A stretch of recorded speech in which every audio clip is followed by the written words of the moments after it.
core for enlightenment ecosystem, making you all manifest the state, space, powers, being, superconsciousness and Kailas of Paramashiva, and making all of us manifest Paramashiva. In a world ravaged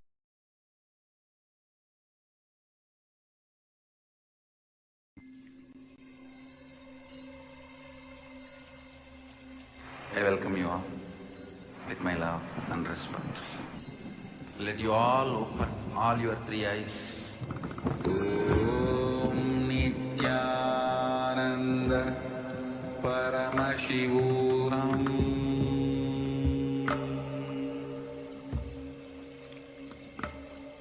Om Nithyananda Paramashivam.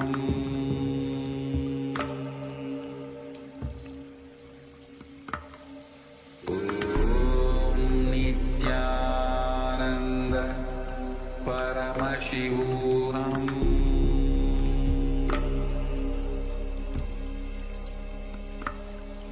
Om Nithyananda Paramashivam. Om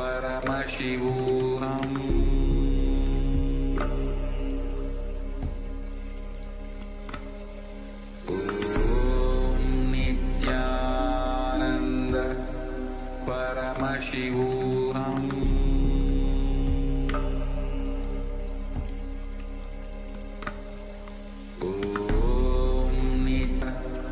Paramashivam.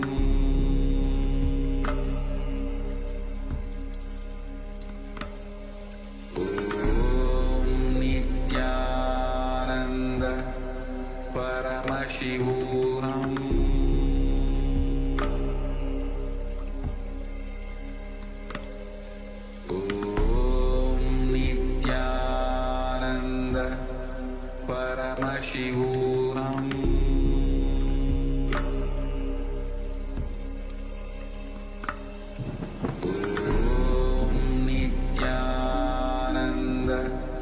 Paramashivam.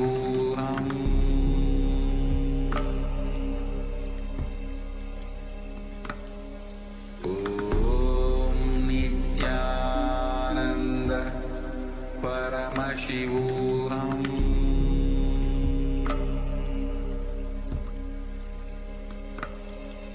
Om Nithyananda Paramashivam.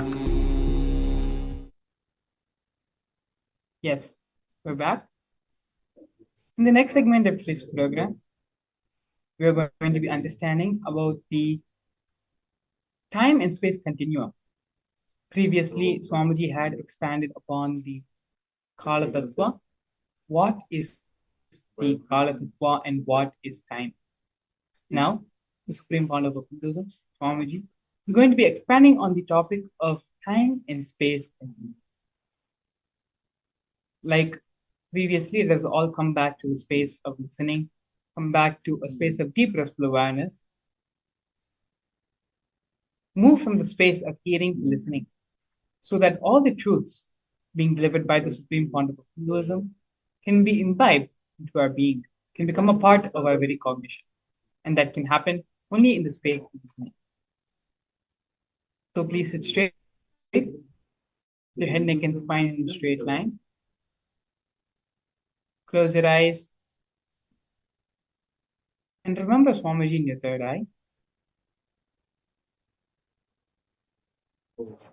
Visualize Swamiji sitting there in your third eye as Paramashiva with the 25 heads and 50 hands. In this deep, restful space of awareness, let us now enter into the satsang.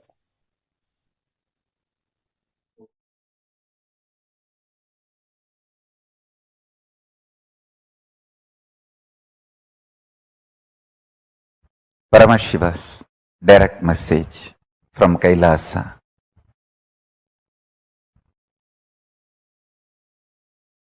The dimension of Chidvasa,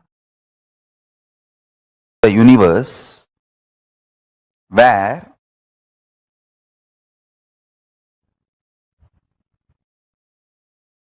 the activism of Chit and absolute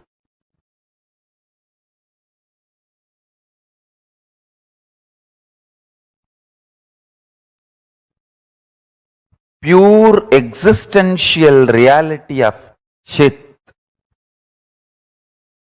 Listen, the activism of Chit, we call it as Shakti.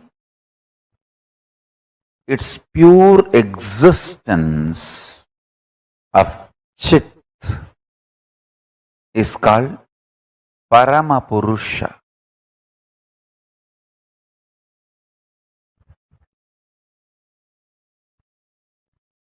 These two together, in its pure being space and intense doing space, both together, is the dimension of Chidabhasa.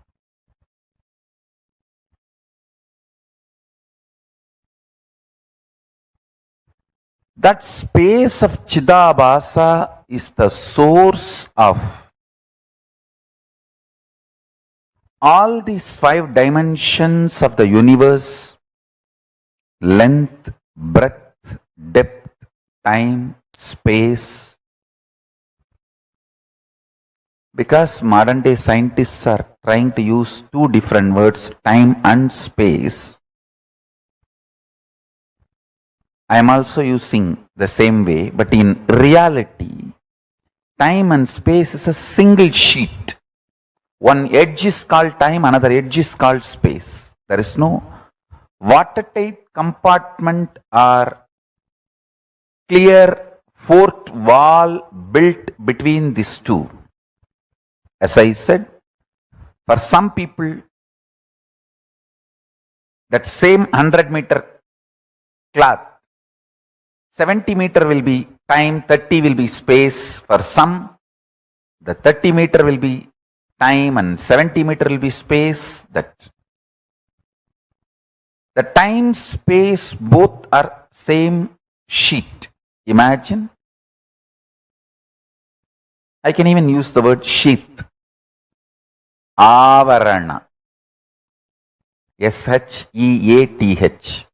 Sheath is also apt word. Understand?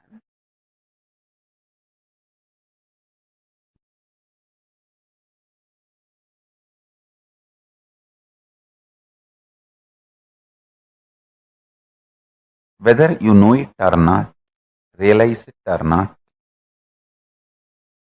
your thought current and your reality is not separated by any wall or any border. What you again and again persistently put in your space starts manifesting in your time. What you again and again and again practice in your time starts manifesting in your space. As I said, this time and space does not have a clear-cut border.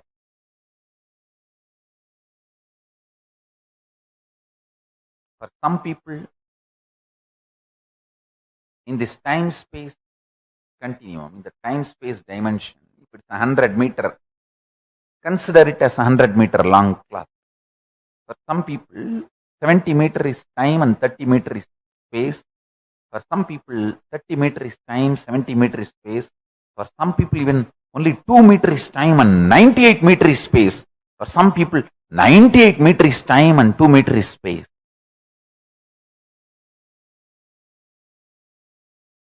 Listen.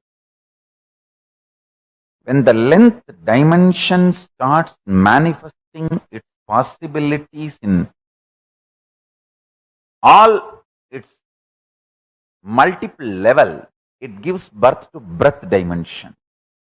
when the length dimension and breadth dimension both starts manifesting all its possibilities in multiple level, it gives birth to depth dimension.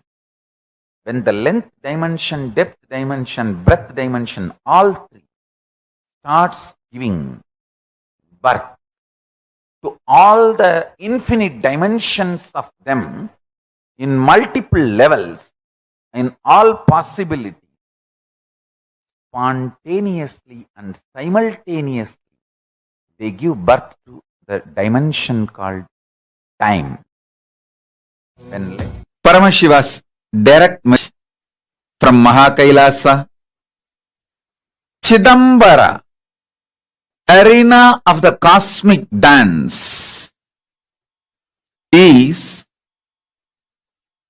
living space.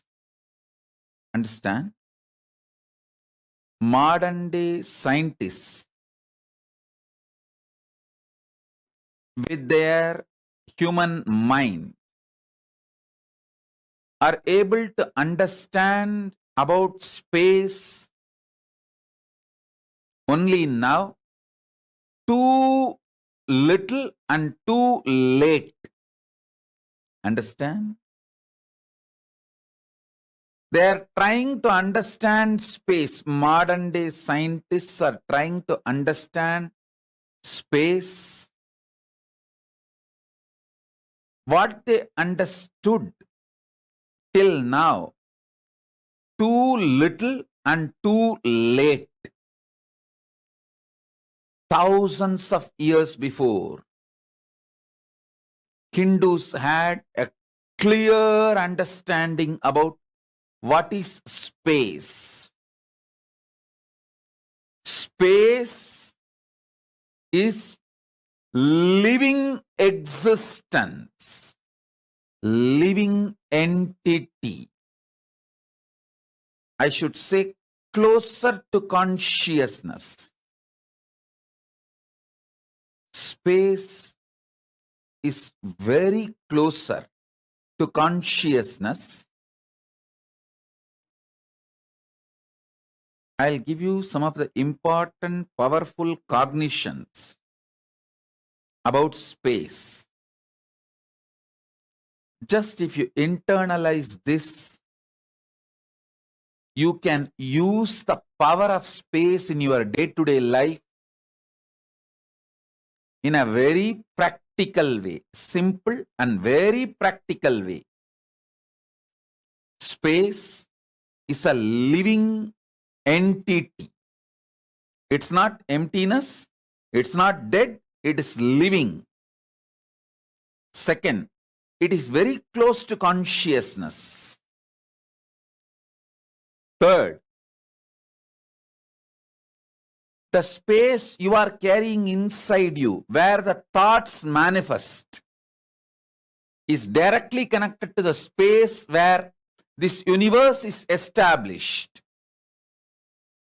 Chidakasa, your conscious inner space, is directly connected to Mahakasa, where this universe is established.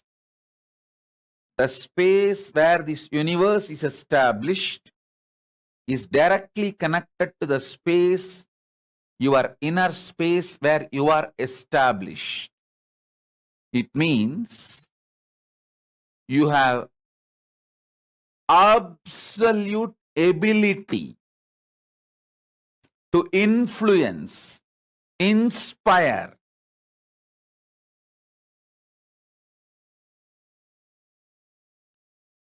directly intervene with the outer space on which the world is established. Any mass has a power to influence the space.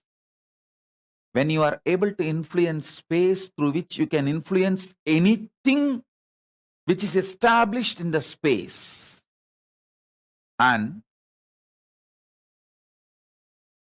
just by sheer power of thoughts,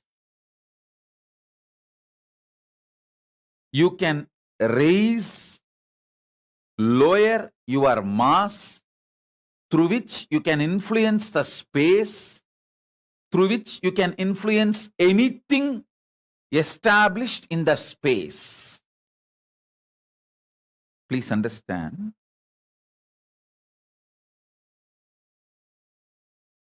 When you meditate on cognize something very heavy, higher than your brain can grasp,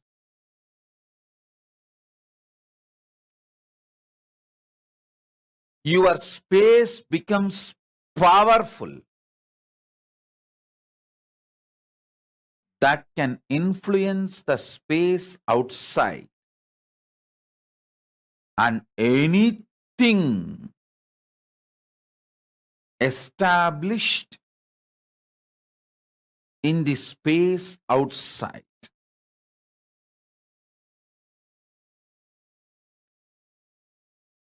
I'll repeat.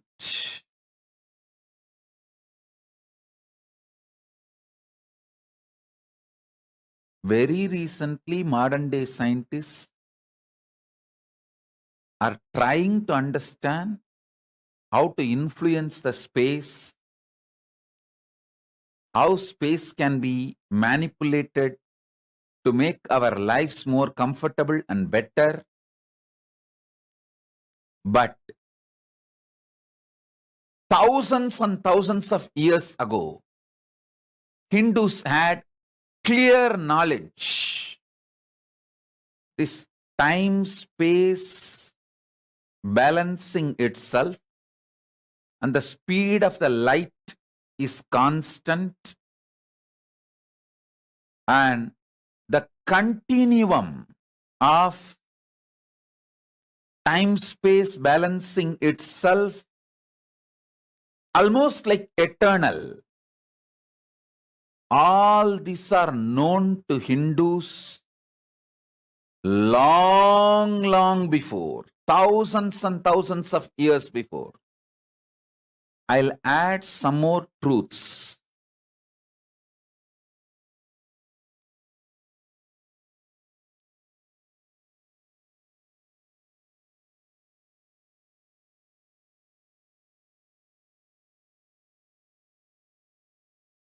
Thoughts can travel using space as medium. Anything which has a mass can influence space, through that can influence anything established in the space.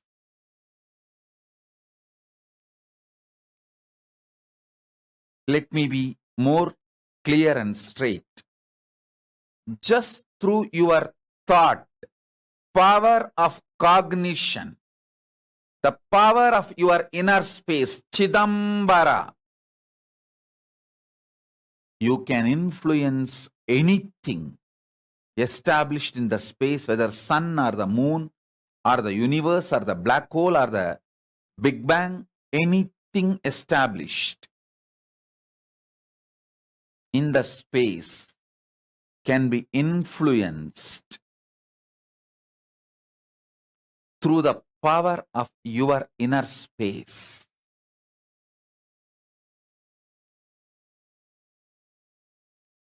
Contemplate on this.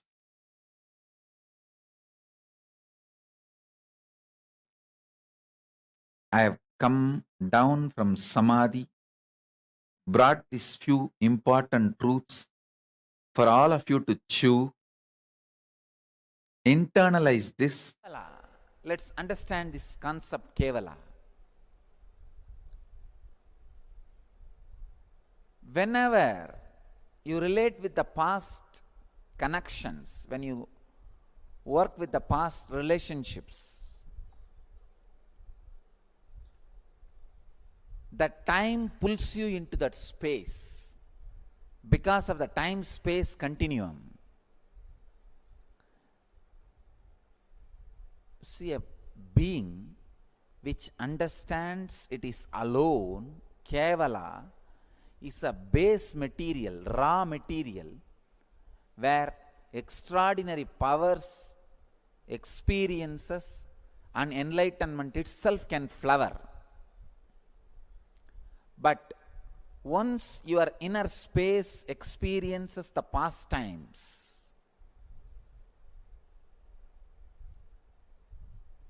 naturally the time pulls you into the past space. Then for next months, the possibility of enlightenment is postponed. The possibility of extraordinary experiences is postponed. Again, it takes 9 months for any human being to sink the idea, Kevala, I am alone.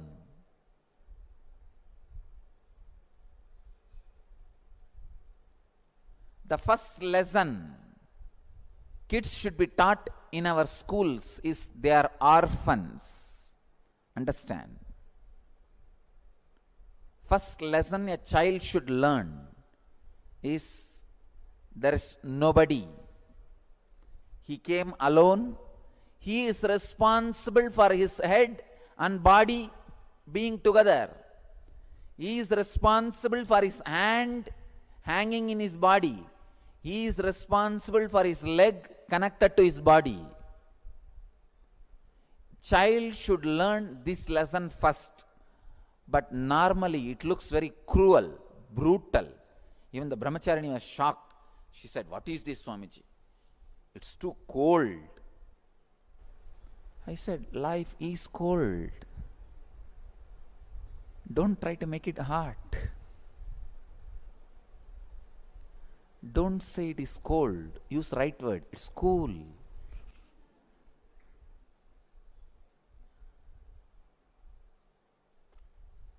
Child should know neither the father nor the mother or the relatives are going to be in his or her frequency. His or her frequency is going to be independently intelligent. Please understand, it is not going to be the extension of the parent's intelligence.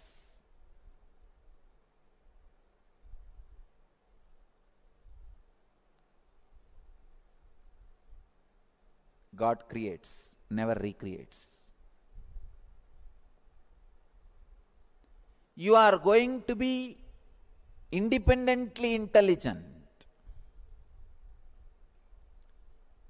Unfortunately, this time-space continuum keeps you constantly as the extension of the elder's intelligence. I have seen this kind of mental setup, this kind of people. They will never be productive. They will be such a lazy people, even in their personal life. I am seeing all over the world this kind of, all kinds of specimens I am seeing. This kind of people, they will be such a lazy, such a unproductive people. They can't do anything else except criticizing. They live in Kali Yuga. They live in Kali Yuga. That's the worst state to be in. If you understand, still Dharma is alive. Still Dharma is prevalent. Still, that is the way the cosmos is functioning.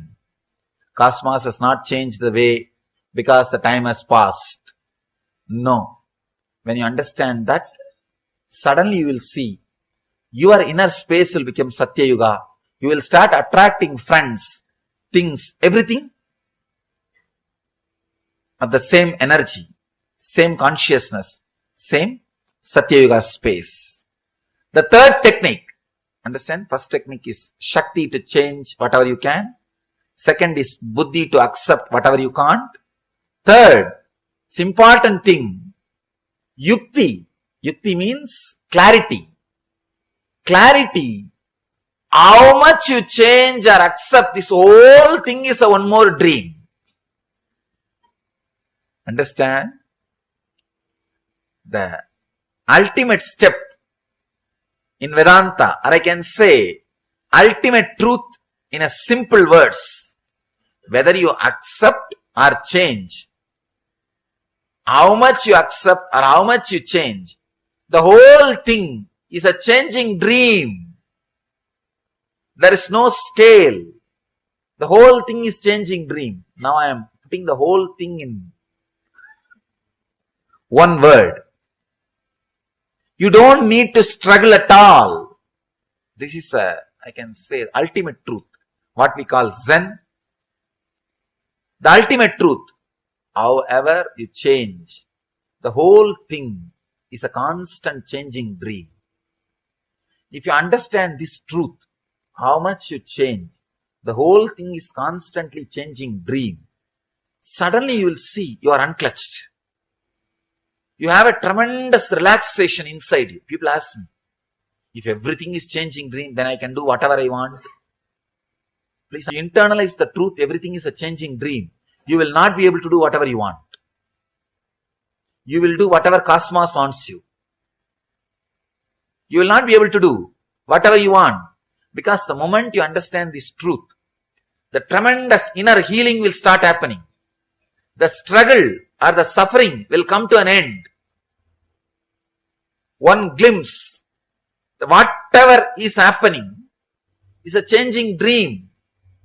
It is constantly changing. Your ideas are changing. Your ideas about changing is changing. Your ideas about transformation is changing. Your ideas about problem is changing. The whole thing changes. For example, sometimes people come and ask me, Swamiji, 12 years before I started my spiritual practice, I thought all my struggles will end. But after 12 years, still I have struggles. Understand? You may have struggles, but not same struggles. The transformation in struggles means transformation in you has happened. 12 years before, you might have been fighting with something else. After 12 years, you might be fighting with something else. When your opponent has changed, be very clear, you have changed. Your opponent cannot change without you changing. It means transformation has happened. Now your fight is happening in different level. In different level. Means the whole thing is changing. 12 years before, what was your desire? What was your fear? What you define as transformation? What you define as mukti? Even those things change. Your concept about liberation constantly changes. The more you expand, the idea also changes. I always tell people, enlightenment experience is ultimate, but not final. That's a big difference. Ultimate means all your ideas about enlightenment will disappear. All your ideas about body, mind, everything will disappear. That does not mean everything is over. It will be constantly exploding into a different space. This moment, you will think, oh God, this is the ultimate experience I can bear. Not more than this. But that does not mean it ends there. Every moment you will be having the same feeling. That is what I call enlightenment. It is a limitless continuum. Please understand. Limitless continuum. It will be exploding, but constantly. What you think as ultimate now will be happening in you. After a few minutes, what you think as ultimate now will be happening in you. What you think as ultimate in this moment will be happening. Limitless continuum. The continuously. The whole thing is changing. It means your idea about enlightenment, your idea about desire, your idea about greed, your idea about you, your idea about Jiva, Ishvara, Jagat. All the three will change. Constantly it will be changing. That is what I call enlightenment. Please understand. People think enlightenment is retirement. No. No, you have an idea. After enlightenment, I will do this. I will do that. People come and ask me, Swamiji, what should I plan to do after enlightenment? I tell them, that plan he will do. You can't do. As long as you are planning to do, you will never become enlightened. Enlightenment is the last decision you can make. After that, you can't make any decision. All decisions will be made by somebody else or something else. All decisions will be made by something else. Constantly we think we are an accident. Cosmos is torturing us. No. Cosmos is not sadist.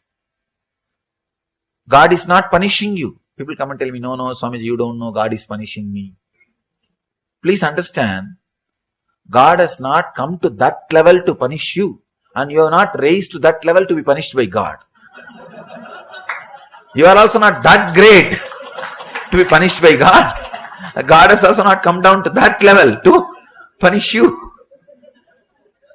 We go on abuse the Dharma. No, you don't know, it is Kali Yuga. Dharma will not be prevalent. This history says, that Purana says, that Bhagavata says, that Sutra says, it is Kali Yuga. Life will be like this only. No. Be very clear. There is no such thing as Kali Yuga. There is no such thing as Kali Yuga. I am responsible for what I am talking. I know the meaning of the words I am uttering. There is no such thing as Kali Yuga. It is our impatience to look into the truth. Is what we call or we claim, we come to the conclusion that it is Kali Yuga. Look little deep into the truth. You will see Dharma is prevalent. It is Satya Yuga. When you are superficial, when you don't look into the things, world is Kali Yuga. You are in Kali Yuga. You will attract only that kind of people around you. You will attract that kind of friends around you. You will attract that kind of relationships around you. You will attract that kind of situations around you. You will be living in Kali Yuga. Actually, in what conscious you are, you will attract only that kind of people around you. You will be in Kali Yuga. If you look little deep, if you have little patience to look into the reality, the truth, suddenly you will see the world is Satya Yuga. Still Krishna is playing. Still Rama is living. Still all the great masters are alive. It is Satya Yuga. Still Dharma is running. People ask me, what do you mean by this? So much of terrorism is going on, so much of poverty, so many war is going on. What do you mean by this? Still things are Satya Yuga. Understand, when Krishna was there was no war or what? When Rama was there was no poverty or what? No. Please understand. When Rama was there also, some part of the world, people were living in Kali Yuga. And even now, some people are living in Satya Yuga. So, Satya Yuga or Kali Yuga is not the chronological time. It is nowhere related to chronological time. It is individual's decision. If you want, now you can enter into Satya Yuga. If you decide, from today, I will have different consciousness, then naturally you will attract that kind of friends. You can see in your life. If you are continuously having self-pity, you will attract the relationship friends who will torture you. You will see. You will continuously attract people who will abuse you because you feel very comfortable with them. After 3 days, you forget that they abused you. You can again relate with them. You find out their cell phone number.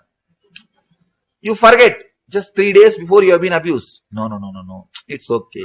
But he is a good guy. In the heart, he is very good guy. I don't know what do they mean by this word. In the heart, he is very good. Even though he abused me, in the heart, he is very good. They have their own technical terms to justify what is going on. You attract abusive relationships, abusing people, everything around you, if you are in that mood, if you are in that consciousness. So please be very clear. The moment you start clearly understanding the whole world as per Dharma, it is Satya Yuga. Suddenly, you will attract the people who are living in Satya Yuga. You will create that kind of friendship around you. You will create that kind of circle around you. Suddenly you see you are in Satya Yuga. To enter into Satya Yuga, all you need to do is, you don't need to create Satya Yuga. Just tune yourself to Satya Yuga, that's all. The 6 feet, whatever is inside your skin, make that as Satya Yuga. Suddenly you will see whatever is outside your skin also will become Satya Yuga. Nothing else need to be done.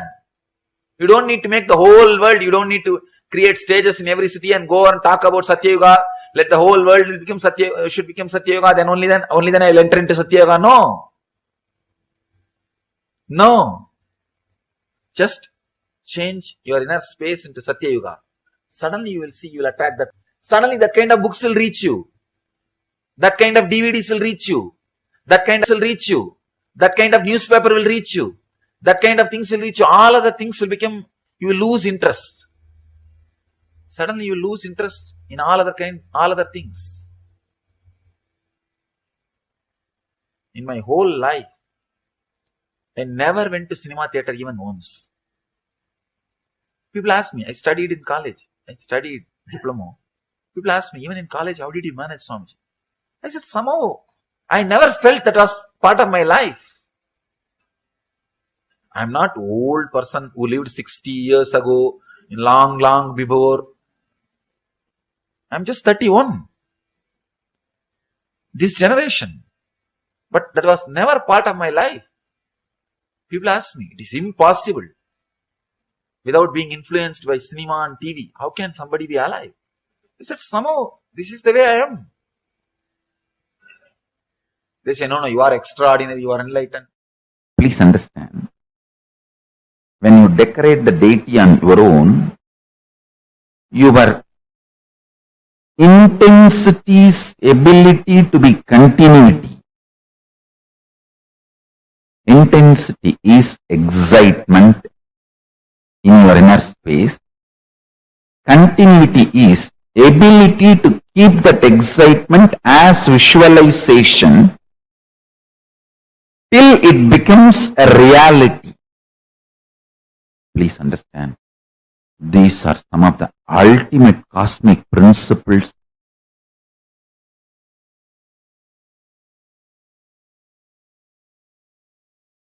I am sharing with you all from all the Hindu Tattva Darshanas. So listen carefully. This is the quote. Listen. Intensity is revelation or excitement experienced in your inner space.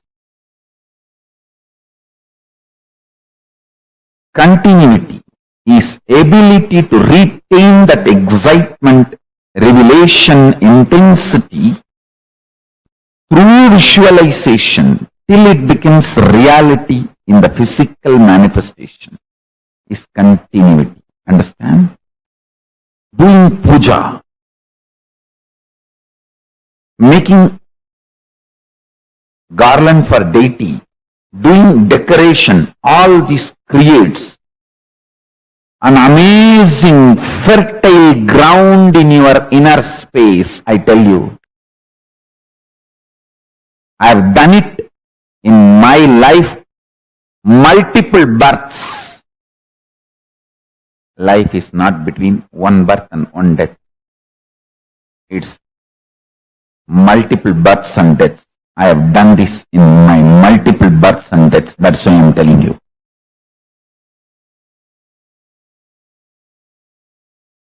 Intense excitement, when it is added with the creativity, especially the most superior creativity is Hindu Kriya. Kriyas of Hinduism is the most superior creativity. See my Gurukul kids, just by decorating deities they manifest powers. Because intensity of the inner world starts manifesting as continuity of the outer world. Listen. Intensity of the inner world starts manifesting as the continuity of the outer world just through decorating the deity. You are a millionaire, want to become billionaire, I guarantee, start a temple, start spending at least half an hour to 1 hour physically working on the temple. Tie dhoti, sari, put jewels.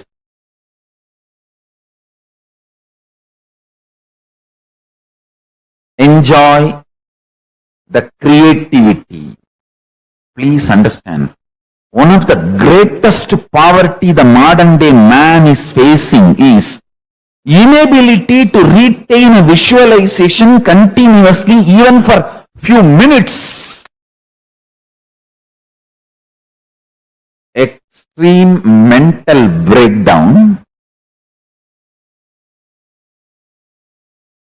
Don't try to tell me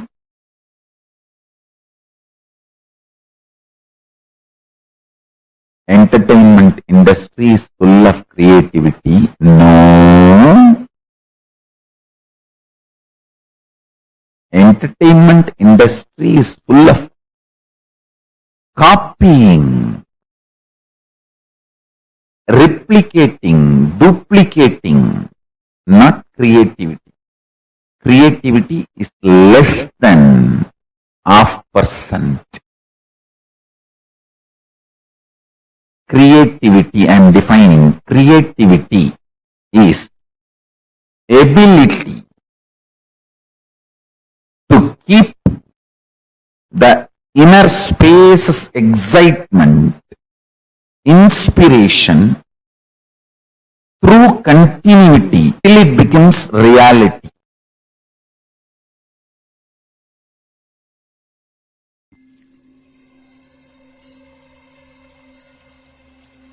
I welcome you all with my love and respect. Let you all open all your three eyes. Om Nithyananda Paramashivam.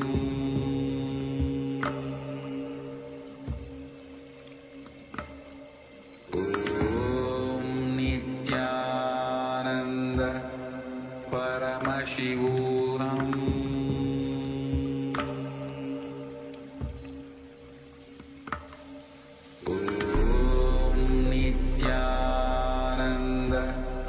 Paramashivam.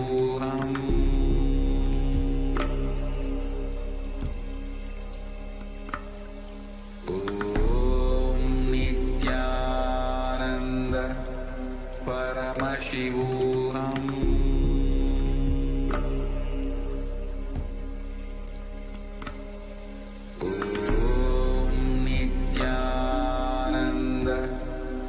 Paramashivam.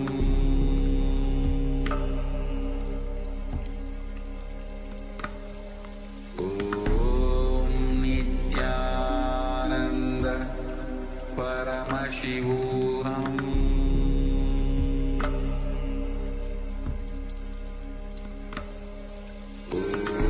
Om Nithyananda Paramashivam. Paramashivam.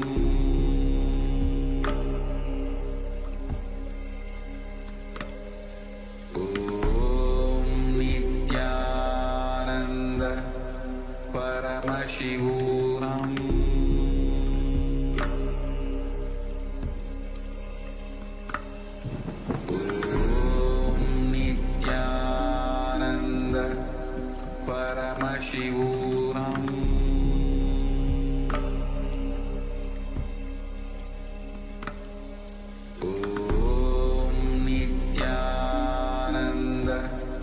Paramashivam.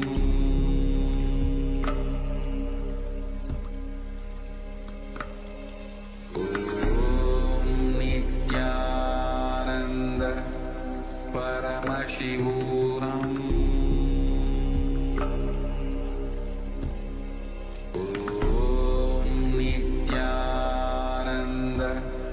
Paramashivam.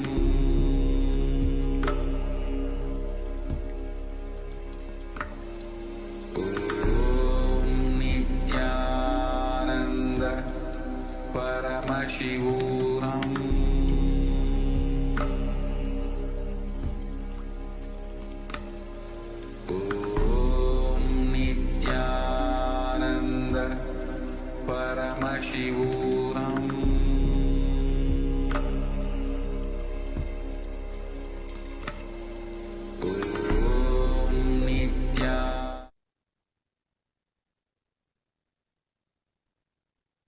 everyone, we're back beautifully in this previous set of satsangs. The Supreme Pontiff of Hinduism explained about the time-space continuum and more on how the video we saw, the first video we saw about Kala Tattva, the Supreme Pontiff of Hinduism expands on the concept of time. In this series, the Supreme Pontiff of Hinduism expanded more on the concept of space and the time-space continuum. The Supreme Pontiff of Hinduism, Swamiji, expanded that while the Puranas, the Sutras, and there are so many scriptural references which claim that we are in Kali Yuga right now, it is we who decide what yuga, what time, what space we live in. It is our inner space. What space we are living in our inner space that decides what yuga we are living in, what time we are living in. If we decide to be in Satyuga, if we ourselves are in Satyuga and align everything within our body frame to be in the Satyuga, then our external world will reflect and change and become Satyuga. We start attracting people who are also living in Satyuga. But if we decide, if we are living in Kali Yuga, in confusion, in delusion, in unconsciousness, then that is the kind of people, kind of community we are going to attract towards ourselves. Beautifully, Swamiji explained that time and space are not two separate things. One contributes to the other, and they are a byproduct of each other's existence. When you are in a space of deeper awareness, space of the higher and higher time zones, that is the reality you are in, that is the reality you start living in, you start manifesting. In the next series and set of satsangs, we're going to be watching the Supreme Pontiff of Hinduism decoding exactly what is time and how we can liberate ourselves from the societal conditionings and societal understandings of time which have been put into us from our young age. Swamiji also explained how it is our space which decides the reality we are going to be living. Time and space are not two separate entities, two separate functions. Both are intertwined and work together. So now, let us enter into the next series, next segment of today's program, which is understanding and decoding.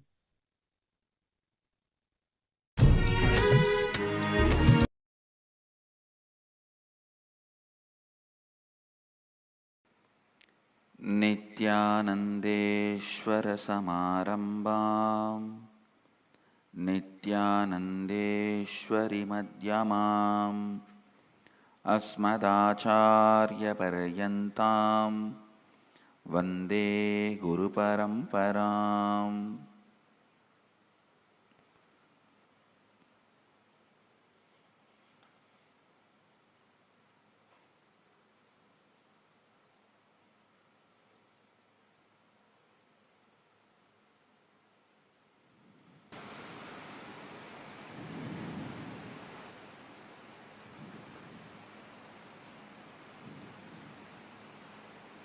I welcome all of you with my love and respects. Conquering time. First, few basic understandings, few basic truths.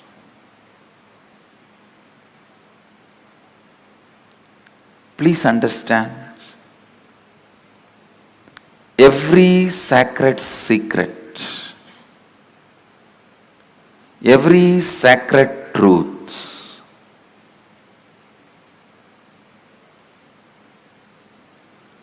I am uttering, every word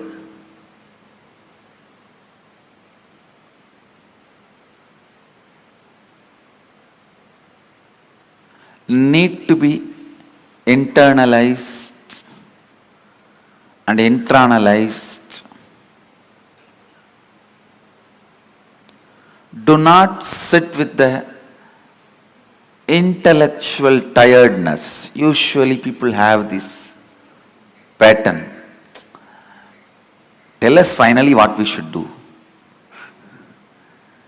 No, things don't work like that.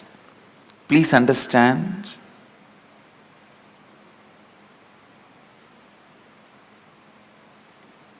Every word I am uttering matters.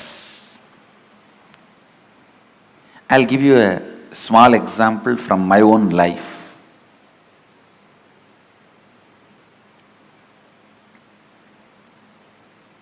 One of my guru, Annamalai Swamigal,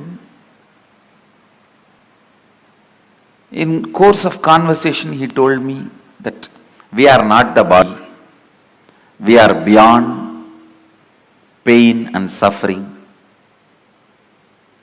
When I was sitting alone and contemplating about it, we are not the body, we are beyond pain and suffering. What does he mean by it?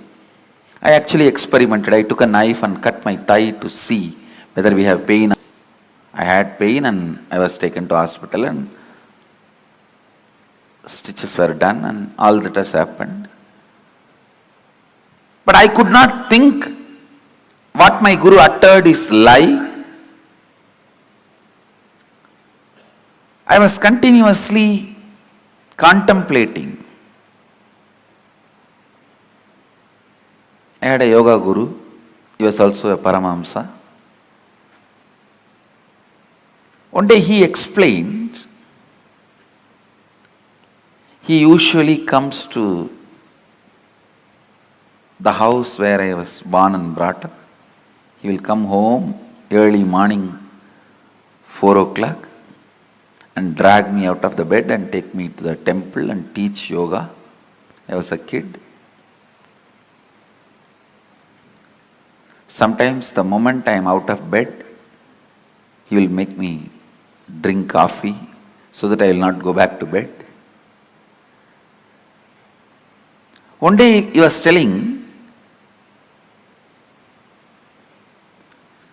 see, before coffee how you feel, that you want to lie down and nothing other than sleep matters. Just a cup of coffee, you are ready to listen to me, and suddenly I became more important. Yoga becomes more important. Ideas that you should do yoga makes more sense. Without a cup of coffee, all the ideas you should sleep makes more sense. Just with a cup of coffee, all the ideas you should do yoga and take care of your health, build your body so you can get enlightened. All these ideas make sense.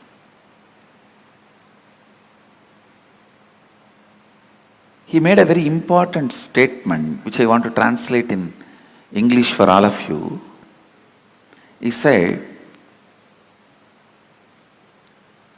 the physiological, psychological, neurological effect on you is not you.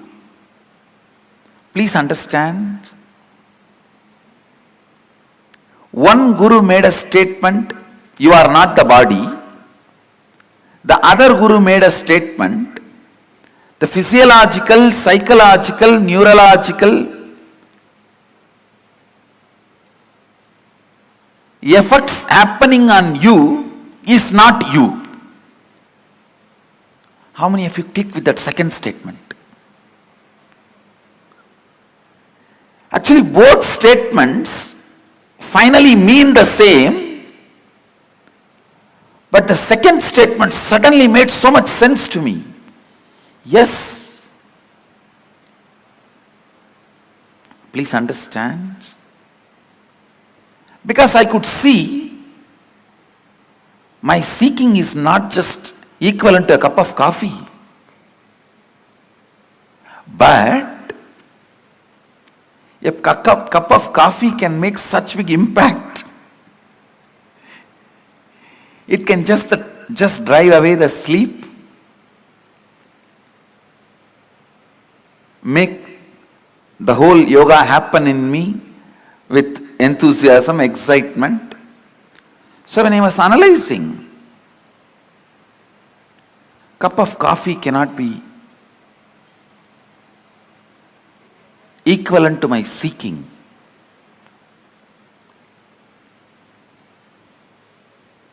Or equivalent to me.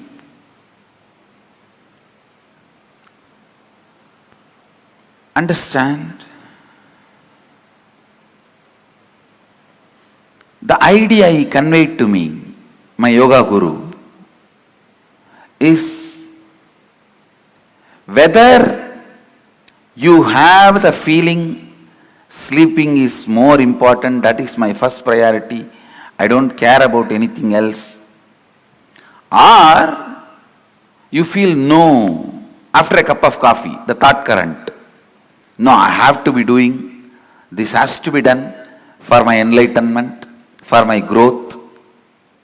Whether you have this thought current before cup of coffee or thought current after cup of coffee, both thought currents does not,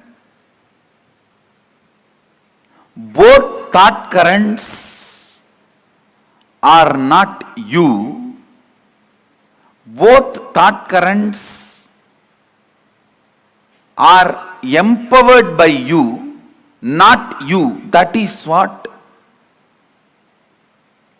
the master, the first guru means, Annamalai Swamigal means, you are not the body, you are not the mind.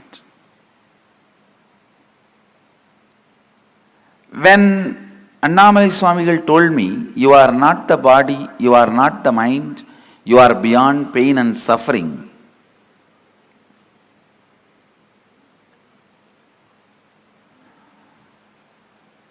the statement did not make sense for me. But when my yoga guru explained,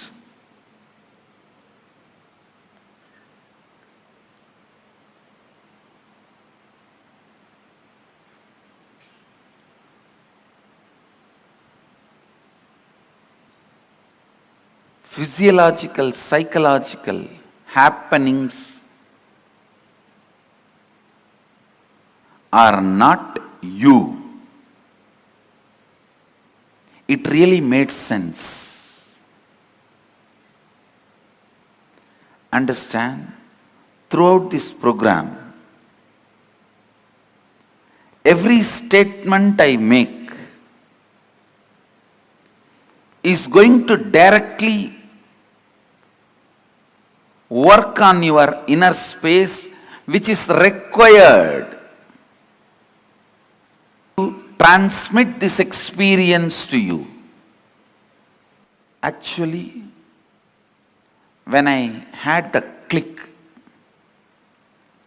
oh, psychological, physiological, neurological effects happening on me is not me, I tell you.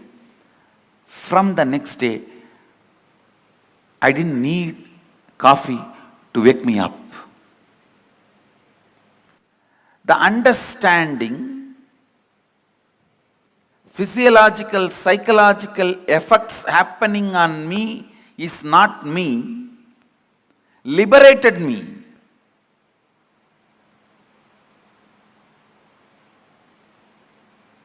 Not only from coffee, after that never ever I understand something called low mood or depression or not feeling well or stressed. I tell you, all these words are really strange. Still I am not able to comprehend those words. When people come and tell me, I really feel bad for them, but I feel, oh God, I'm not able to grasp what they mean by this word. All those words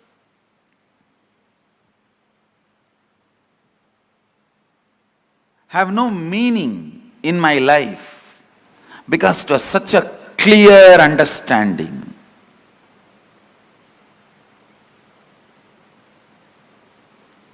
Now sit. grasp those understandings, if you are sitting with the idea, all these are okay, Swamiji, you tell me finally what I should do, I will do that. That is intellectual tiredness. Please understand. Egg, if it is broken from outside by force, a life ends. If it is broken from inside, a life starts. If you sit with intellectual tiredness, you tell me, finally tell me what I should do. Even if I tell you finally what you should do, if you do, it will be like a breaking the egg from outside. Even if I transmit experience to you, you won't retain it. When I transmit and you don't retain, it is called Satori. When I transmit and you retain, it is called Samadhi. Annamalai Swamigal, what he tried to transmit, what my yoga guru transmitted, Yogananda Puri, both are actually one and the same. The first transmission may be my intellectual tiredness. It was only a Satori, it never becomes Samadhi in me. But the second, when Yogananda Puri explained, maybe it clicked with me, it becomes Samadhi, a permanent experience. After that, never ever I had a respect for any of the physiological, psychological happening in my system. And no physiological, psychological happening could have any say on my system. Please be in the space of internalizing every truth I am going to share with you. So, it becomes Samadhi in you. The permanent transformation in you. It becomes eternal understanding in you. We are going to have a special meditation process end of the sessions today and tomorrow. But that does not mean that is the essence of the session. Now you don't need to be receiving. Every word I am uttering is a process. Please understand, because the subject is so subtle.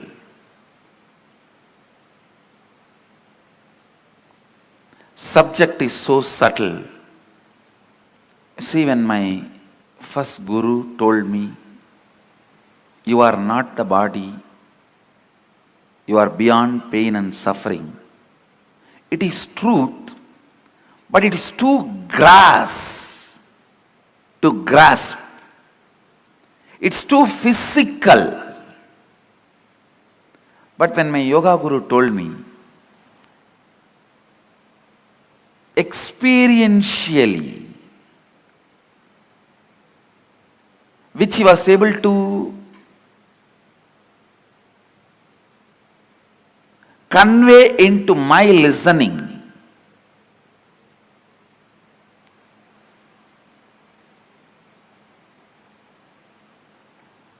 the psychological, physiological, neurological effects are happenings in you is not you. Not only it clicked with me, it brought tremendous liberation. What my first guru, the Annamalai Swamigal, was trying to make in me, the yoga guru made it because he spoke into my listening. Now, Every statement I am going to utter,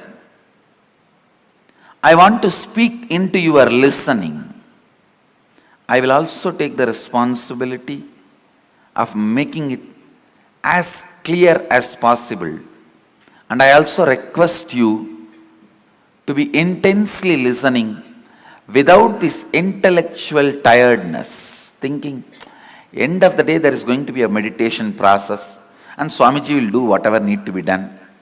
I just need to tolerate this to have that process. Please do not have that, because every word I am uttering matters.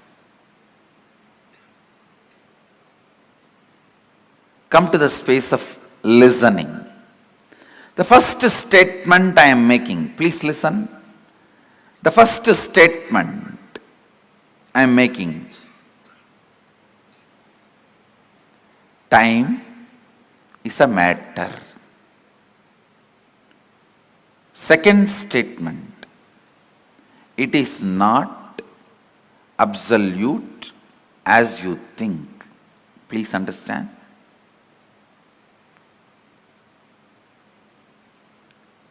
Now I will make these statements into your experience.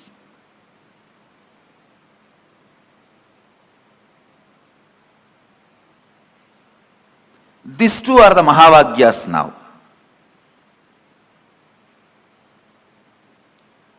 When you perceive this world through this body, you can never doubt the authenticity of this body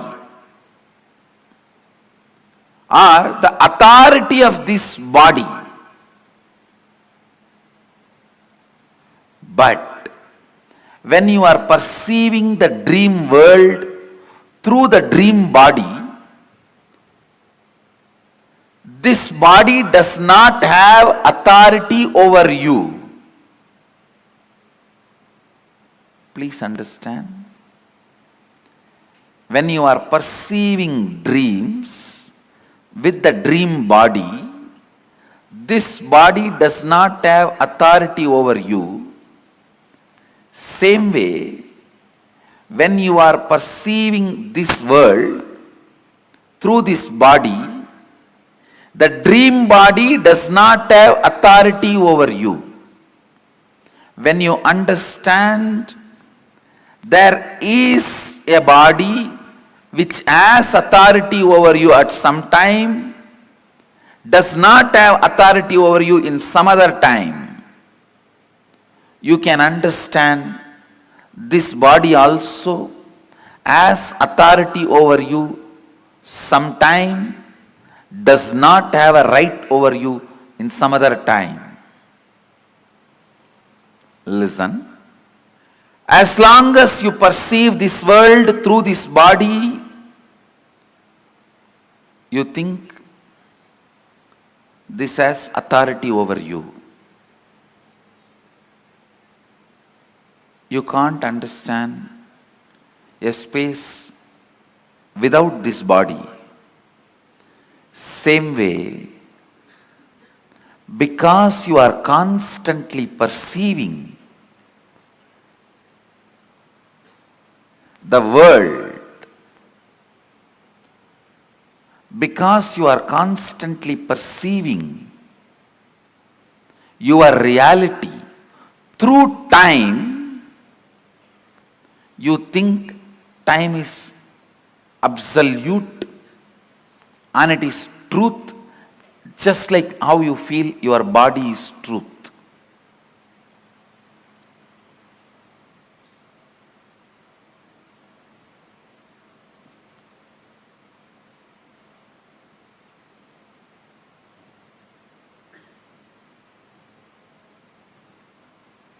Listen. I'll repeat the essence.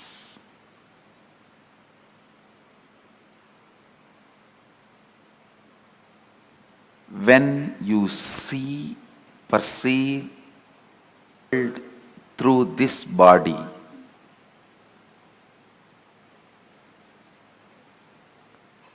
you take this body as authority. Sometimes you question this reality, but not this body. When you are so busy in doing business with currency, you forget to question the authority of the currency. That itself is a myth. When you are doing business using diamonds, you forget to question the authority of the diamond. You are so busy in giving 100, taking 50, giving 200, taking 400.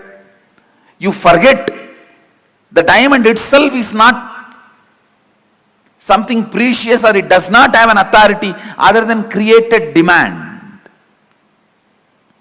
Please understand,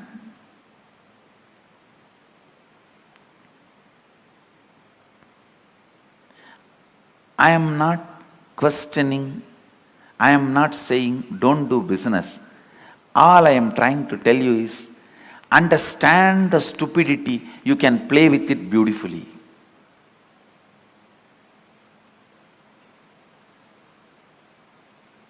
The moment I understood, it clicked with my system, that physiological, psychological effects on me is not me. So much liberation, such liberation.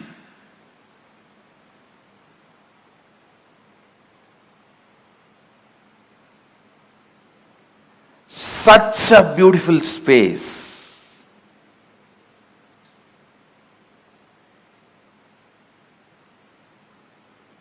It was such an absolute ecstasy. Knowing even that ecstasy is not me.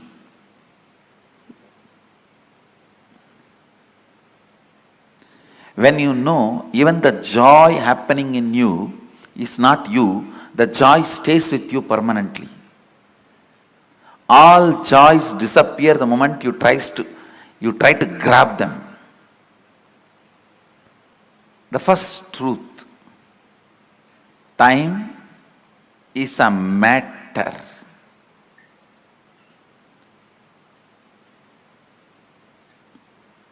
And it does not matter. Time is a matter and it does not matter.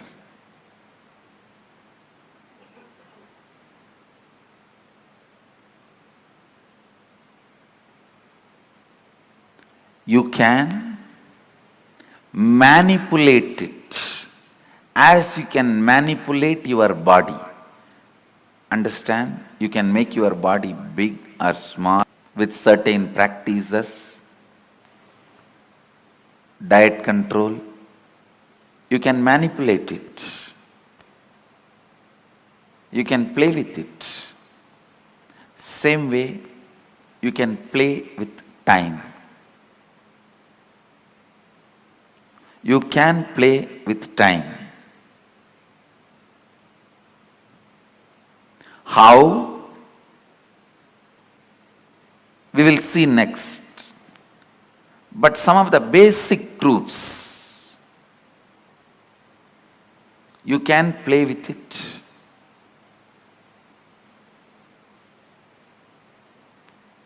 I'll try to share with you all a conversation I had with Arunagiri Yogeshwara. It's too personal and intimate, but I think I have to share so that you will understand the concept of time as Mahadeva explains in Agamas.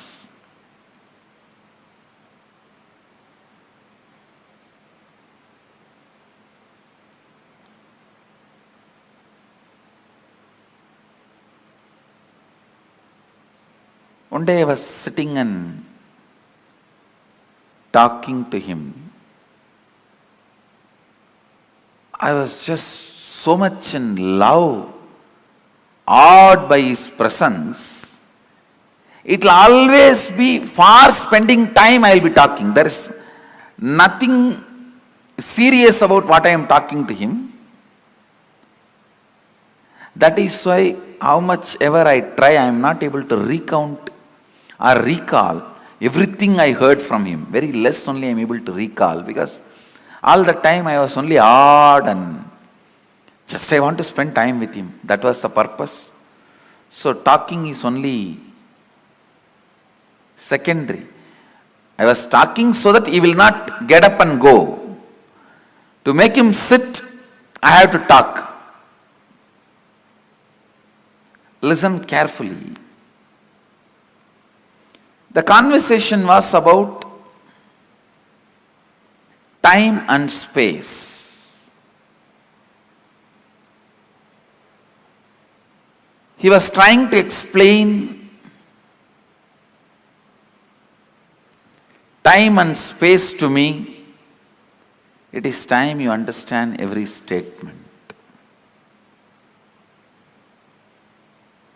so that it becomes just part of you.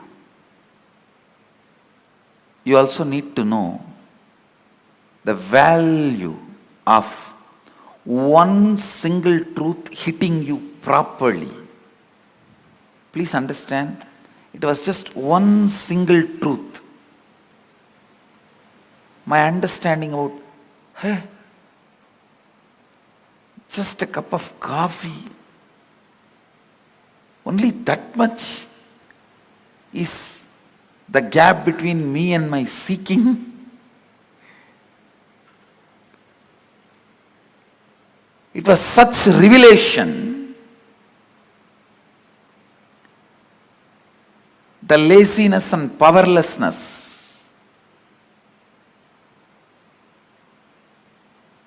and the powerfulness of coffee,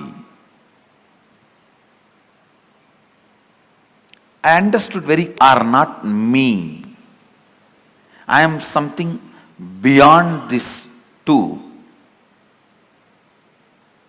Just that one understanding liberated me forever from all the physiological and psychological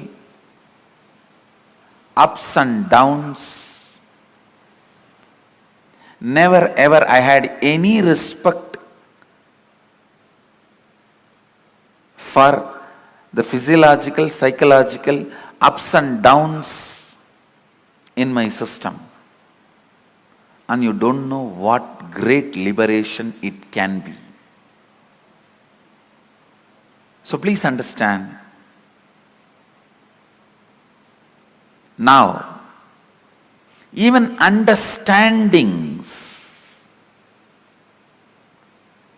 can liberate you from many patterns you are having, and with understanding, if I lead you into the process, the experience I transmit will become Samadhi in you, means permanent. Without you understanding or without you developing the right context, also I can put you in experience. That will be by force, it will only be Satori, you won't be able to retain that. So allow every statement to work on you, because even I am feeling, I am explaining something very subtle. It's almost like I am not playing with Saraswati, I am playing with Saraswati's Veena.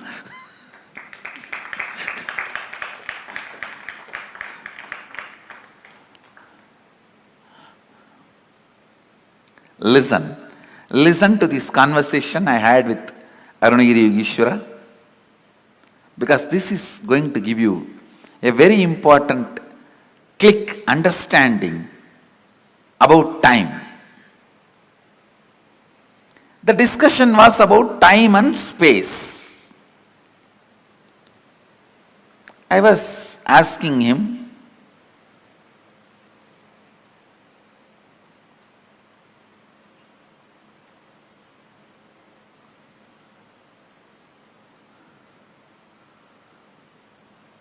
some questions about Kala Bhairava.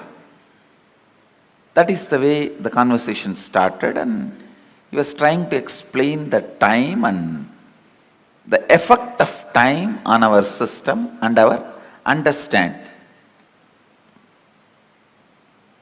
Naturally, I could not grasp everything immediately. So the conversation boiled down to, he was trying to explain to me, time is just your mental experience, mental perception. It can be imploded or exploded. Listen, it can be imploded or exploded as you want. So naturally it was too much for me. Then he touched something in my very personal and explained. Of course, it is a very intimate question, but I'll share it with you all because it will do good to all. I had the problem of bedwetting as a child. So, when I was talking to him, it was around maybe I was 11. At that time, I used to have that problem of bedwetting. He just picked up my hand with a lot of care. He was trying to guide me, asking, when you have a bedwetting, what goes on in your dream state and deep sleep state? I slowly described, I contemplated and described. I used to feel first my bladder is full, then I'll feel in the dream that I am in a restroom and I should relieve myself, and then in next few minutes I'll only feel my bed is wet. I explained the step by step. He said, exactly, this is time. Please listen. It was such powerful click for me. I'll tell you exactly what he said. He said, how the moment your bladder is full, your brain can create the restroom which is not there and give you the comfortable feeling you are protected, safe, you are in a proper place, please relieve yourself. Only after that signal goes to the body, the internal organs decide to relieve and relieves itself.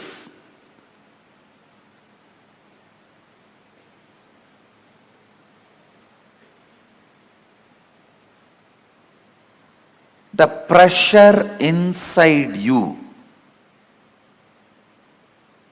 to perceive something, to have some experience, creates the concept of time and gives you various experiences. Pressure inside you, that bladder is full, creates the restroom ambience in your brain, which is actually not there, but gives you a comfortable feeling, you can relieve yourself. Same way, desire to have certain experiences, that pressure inside you creates time which is not there and gives you various experiences. I'll try to convey much deeper the same truth further. Now you understand this much. The whole idea of time is your will and decision. I can give you 100 examples. When you are sitting with somebody whom you like, or doing something which you like, your passion. You don't know how the time passes. Time gives you a different experience about you, about life, about world. But when you are sitting with somebody whom you don't like, or when you are doing something about which you are forced, time gives you different experience about yourself, world and life. This one small example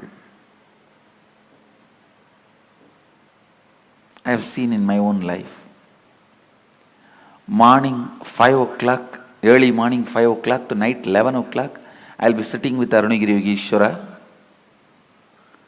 I don't know how the sun rises and sun sets, but at night, few hours when I need to be in the house, away from him, I'll move the clock 10 times, thinking that it is not moving, stopped.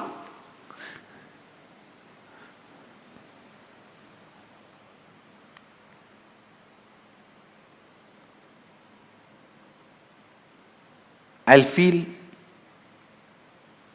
why the nights are so long. Time is slow when you wait. Time is fast when you are late. Time is deadly when you are sad. Time is short when you are happy. Time is endless when you are in pain. Time is long when you feel bored. Every time, time is determined by your feelings and psychological conditions, not by clocks. So learn to have nice time always.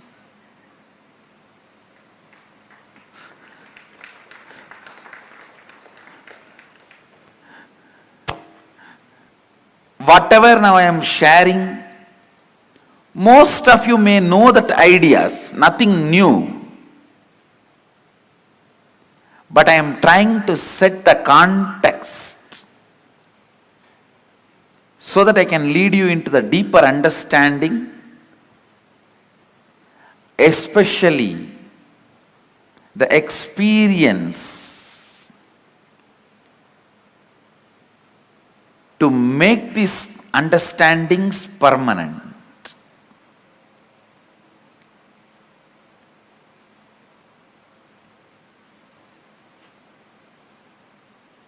Time is a matter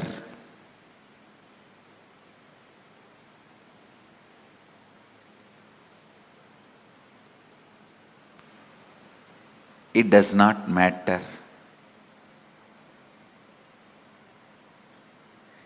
It can be manipulated as you want. You can play with it as you want. One more understanding I received from Arunagiri Yogeshwara about time. Listen carefully.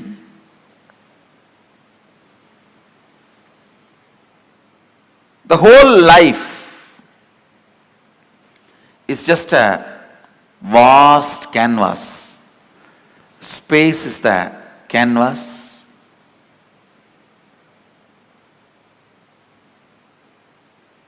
Imagine 200-mile length canvas on which lot of paintings are there. The paintings which you already perceived is called past. The painting you are perceiving is present. The painting perceived is future.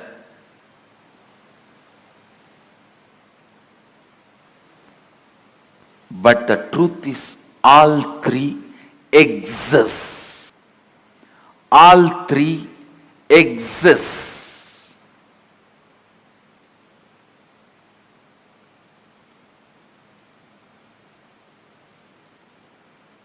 Next statement I am making. Please listen. First statement I am making. Past, present, future, all three exist. And the next statement I am making, you can alter all the three. We always think, if all three already exist, how can I alter my future? If it is already existing, how can I alter? Understand? The painting exists does not mean you can't add something to it. Your powerlessness, I can't add something to it, only makes you stop adding. And very important statement I am making now. Not only you can alter the future, you can alter your past. How? We will make. You can alter your past.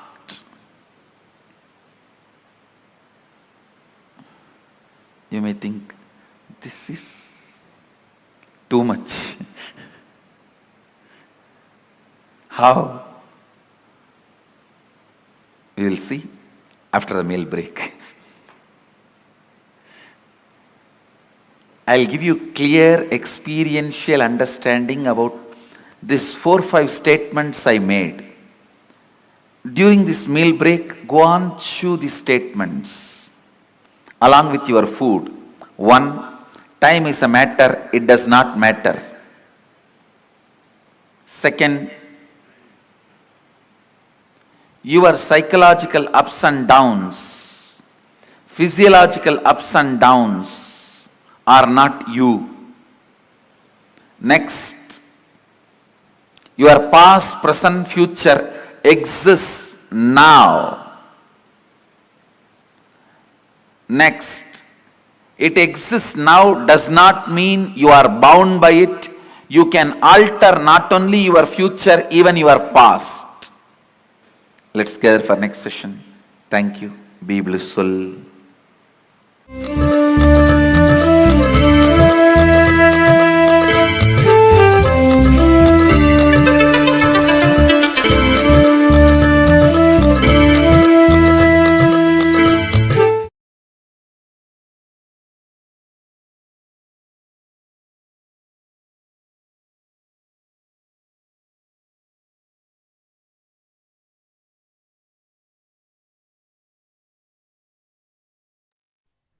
Sorry for the technical glitch. Beautifully in this webinar, the Supreme Pontiff of Hinduism explained the science of time and exactly what is time. Swamiji gave a beautiful example. For our whole life, our whole reality is just a long canvas. Time is the painting, is the drawing which is happening on the canvas. Everything which we are perceiving, all our experiences, everything which we are seeing, what we claim as the reality which is happening around us, all of it is nothing but time, nothing but matter, which is created by us, can also be destroyed by us, and can be manipulated and transformed into any other form of matter, into any way we want it to be. Beautifully, the Supreme Pontiff of Hinduism also gave multiple examples from his own life and the direct truths and revelations and teachings Swamiji himself received from Arunagiri Yogeshwara about time. Time is a subjective reality. It does not exist as objective for everyone. When we are happy, time is short. When we are in sorrow and pain, time never seems to end. When you understand these fundamental cognitions and fundamental truths which Swamiji revealed about time, then you'll simply know how to use time to manifest what you want in your reality, what you want to manifest in your life. Attending the Paramashivam program will help you and bless you. Swamiji will bless you with the power, the intelligence, and the knowledge to and experience to make time as one of the toolkits to manifest whatever you want in your life. So, without further ado, please go ahead and the QR code and the link to the Paramashivam registration website is being projected below. The program which Paramashivam can offer you, what it can provide to you, what it can contribute to your life is invaluable. No matter how much ever we talk about it, the benefits and the different things which you will be learning in the program, it will not equate to the experience which you will receive from the Supreme Bond of Hinduism during the program. So without further ado, please go ahead and take the next couple of minutes to register yourself for the Paramashivam program. And with this, we're going to be entering the next segment of today's program, followed by the Bhava Samadhi Darshan of the Supreme Pandav of Hinduism in the Virabhadra Bhava Samadhi Darshan. So with this, we are now going to go for a break and join later in the next session. Thank you, Nithyananda.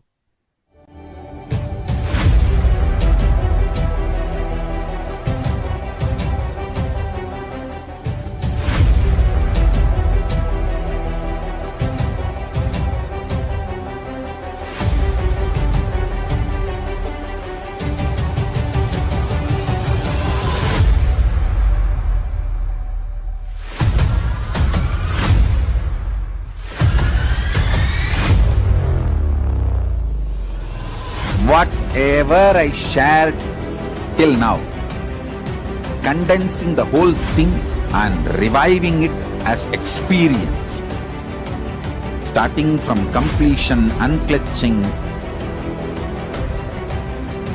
power manifestation, the states of consciousness, and the planes, multiple planes, everything.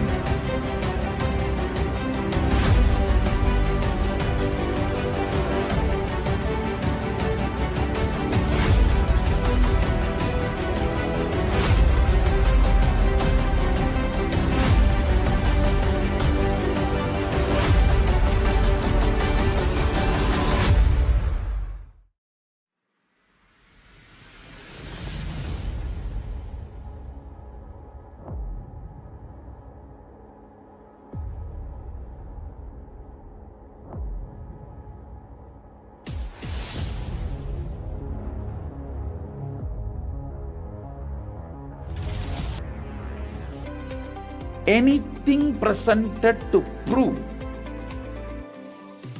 you are not Paramashiva is illegitimate.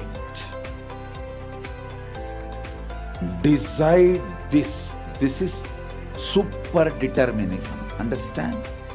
Anything you declare as illegitimate will lose power over you, will die in few days, few minutes, maybe in few weeks, whatever few days it takes.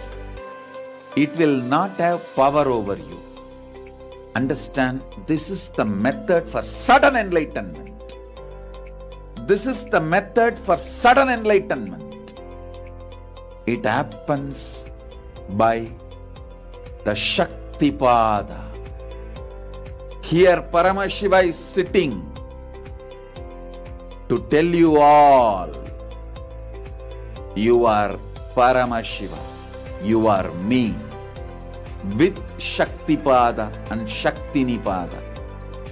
The Dvitiya Vinyasa Krama is an extensive and thorough yoga sequence to prepare your body to receive the experience being given by the Supreme Pandav of Hinduism. Through the yoga, which is aligned as per the source scriptures laid down by Paramashiva and the Agamas,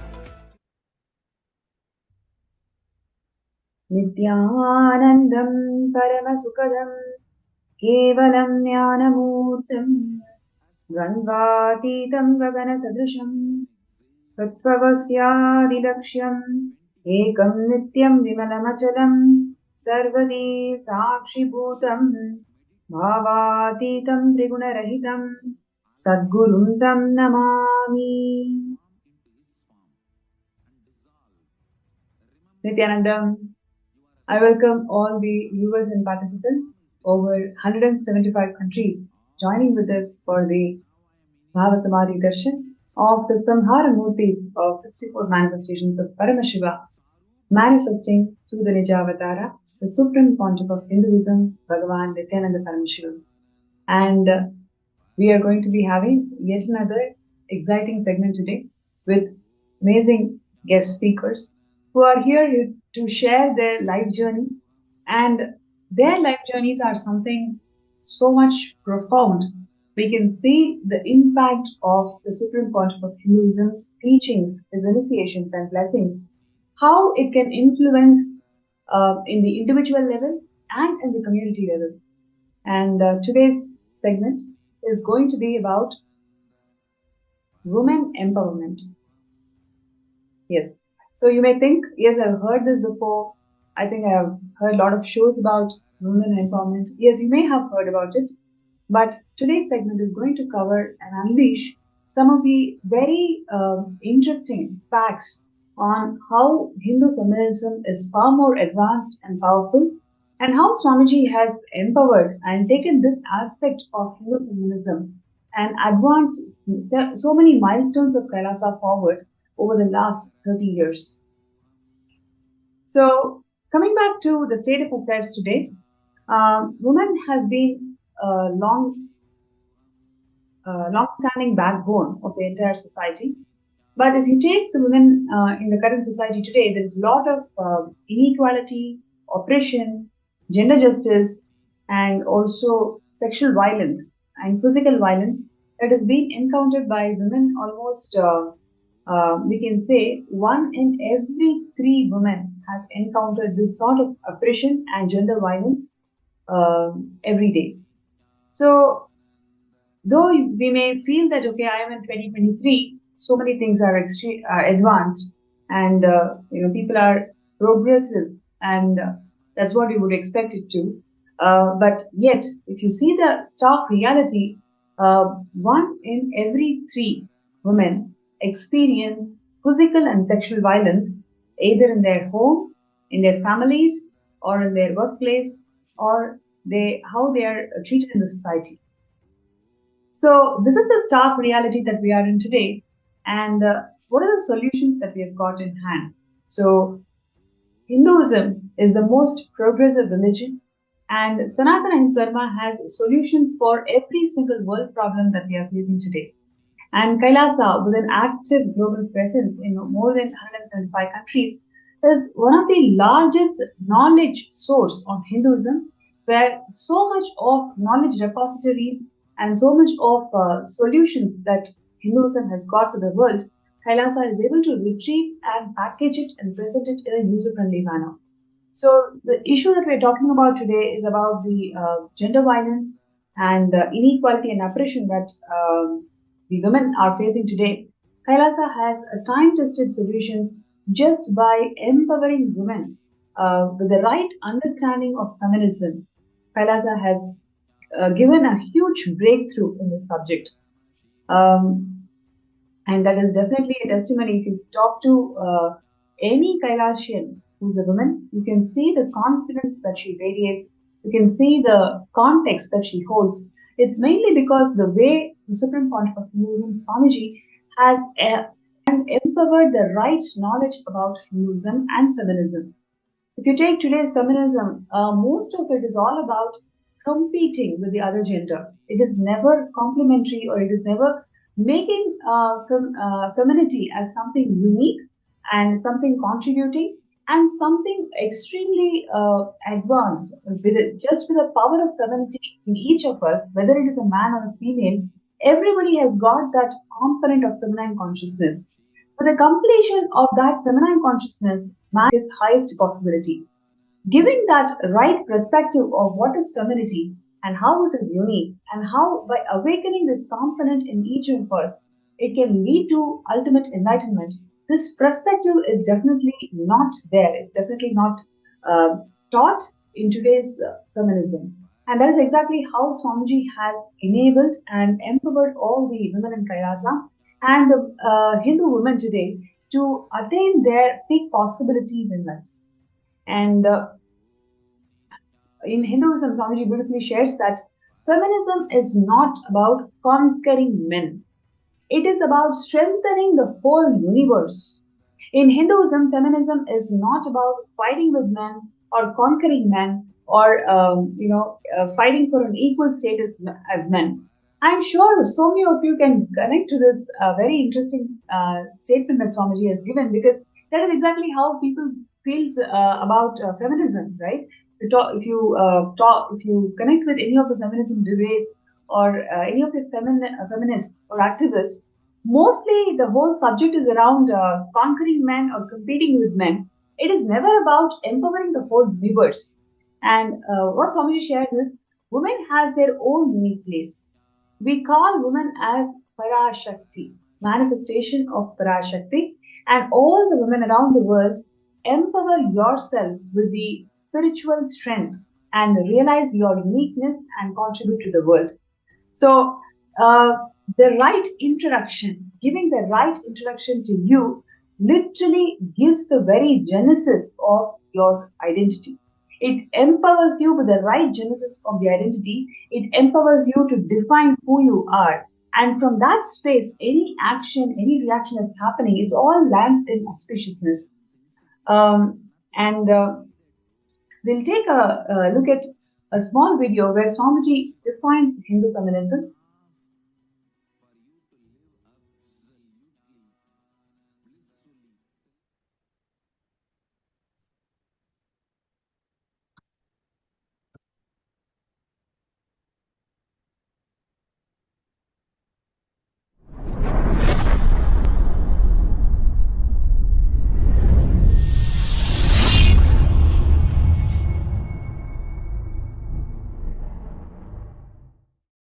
Today is also the International Women's Day.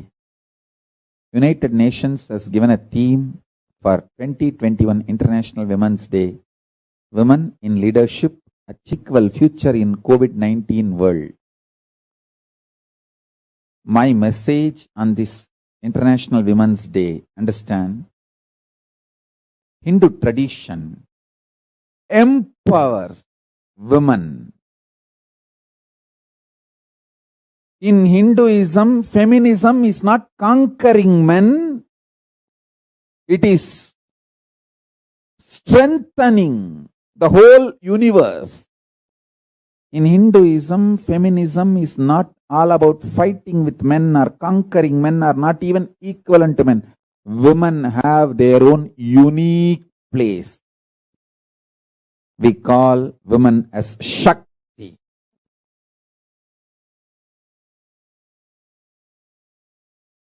Parashakti, manifestations of Parashakti. Understand?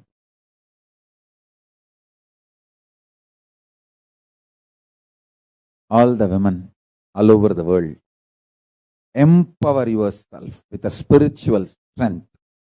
Realize your uniqueness and contribute to the world. That is my message on this International Women's Day. My blessings and support for all of you to achieve everything best in this universe, including enlightenment.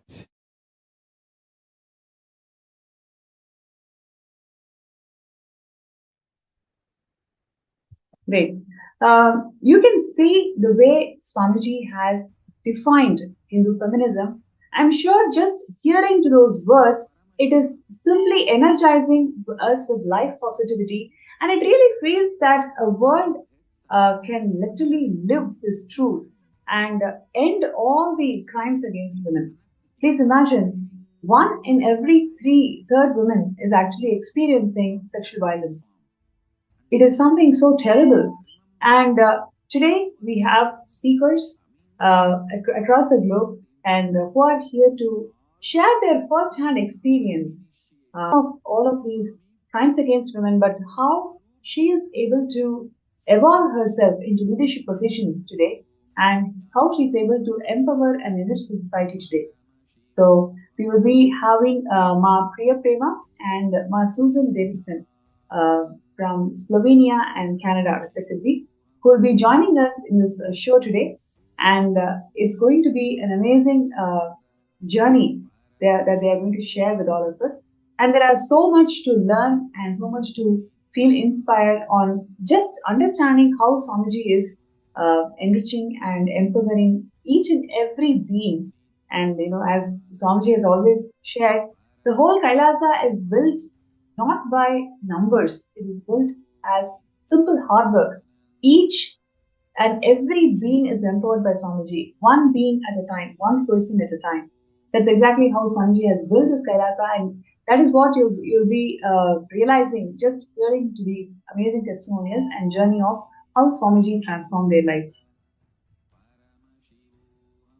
So now we have Ma Priya Prema from Slovenia, who's here to share her journey. So Ma Priya Prema, before you get into the details, would like to invite you for the show, and such a pleasure to have you in the show today. And we'd like to share about your past. I mean, before coming to Kailasa, what were you doing, and what were your ideas about feminism, or what were your ideas about how a woman should hold herself before you met Swamiji? Yes, Nithyananda, thank you for inviting me, Pranapriya. Thank you so much. And first, before I start, let me first bow down in gratitude to my beloved Guru, the Supreme Pontiff of Hinduism, His Divine Holiness, Nithyananda Paramashivam, for molding me into what I am today. So, my journey as a woman, I never experienced what does it mean to feel powerful. From the moment I was born on, I felt I have to compete for my father's love. That was my core incompletion. And I felt I'm not lovable. I'm not enough. I'm not good enough. So when I was 3 or 4 years old, I experienced sexual abuse. It was from our family friends at the time.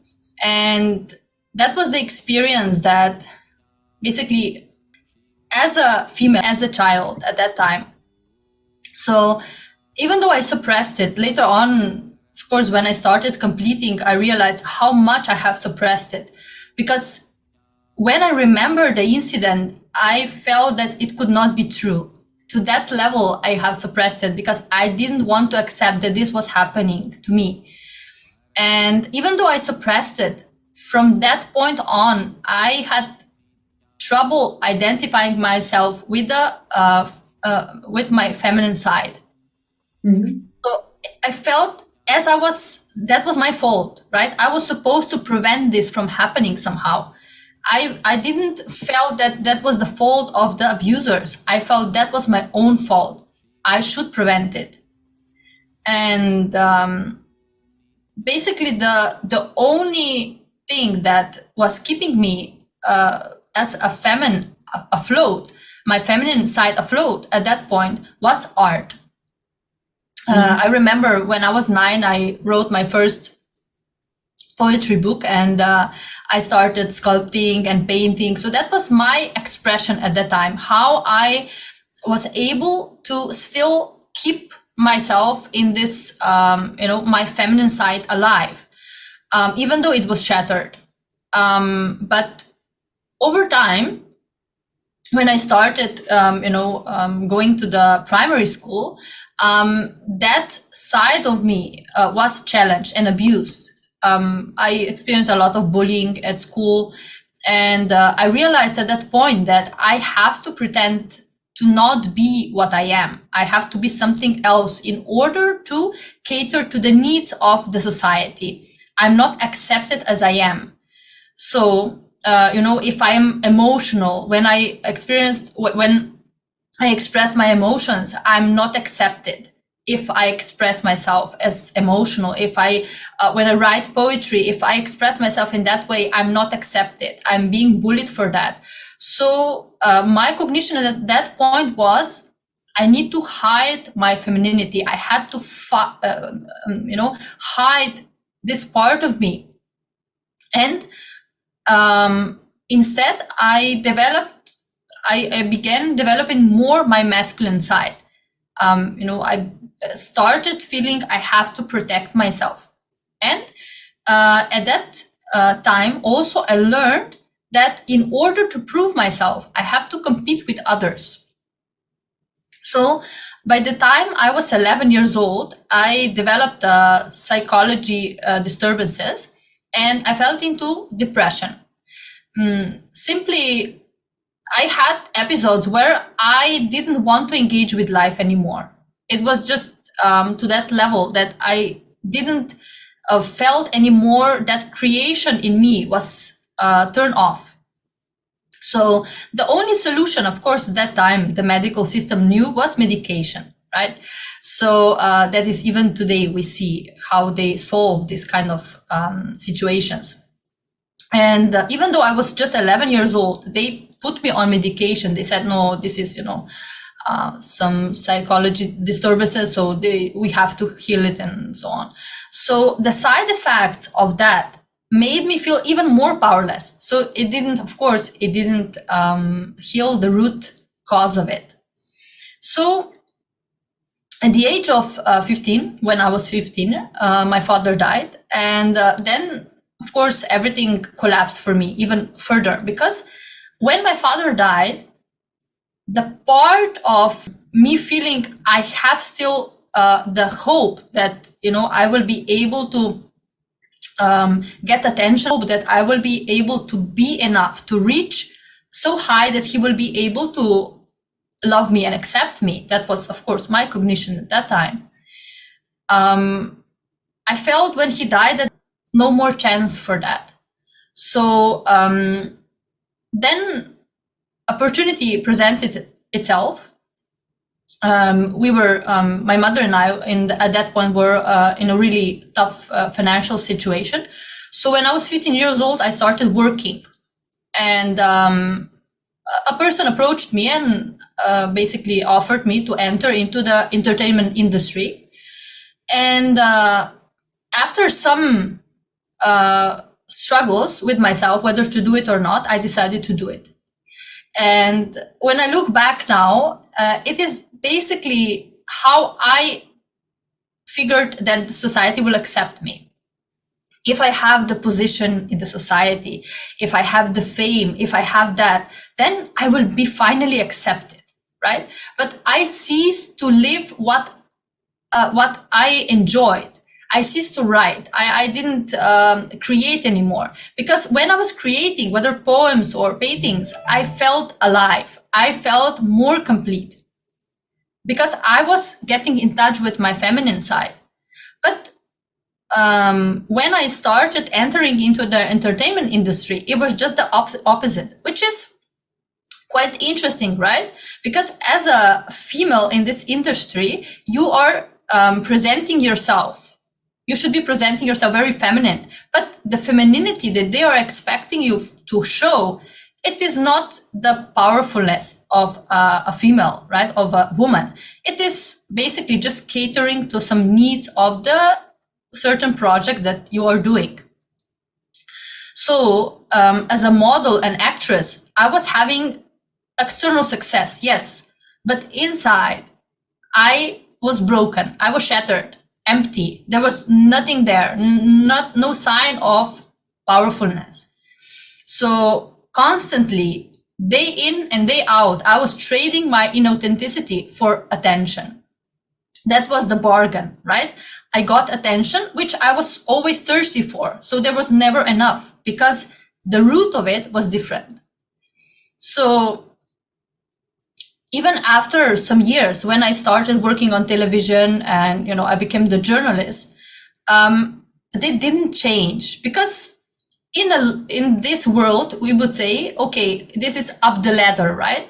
It's a higher position, but that didn't change my inner space. I was still feeling powerless. I was still feeling I'm not good enough, because that didn't empower me. my identity as a woman by then was already shattered. So that position or no other position could empower me. So when I was 19 years old, I decided to get married. And then I also decided to leave the industry and I opened my own company. So I become entrepreneur. And at that point, I didn't know anything about that, right? But I just felt that, now that I get married, I should be more stable. I should, become basically go out of this environment. So because I was a owner of a company, I had the position of a leader, but I didn't have the state of a leader. And at that time, I felt that this was one and the same. Of course, before I met Swamiji, that was one and the same for me. So because my sacred femininity was suppressed, I was not creating. Even though I had the company, I was working, all of that, but that was not creation. It was not that real creation from the power within. I was, everything that I was doing, everything that I started had a fragrance of destruction, the fragrance of failure, because that was how I experienced myself.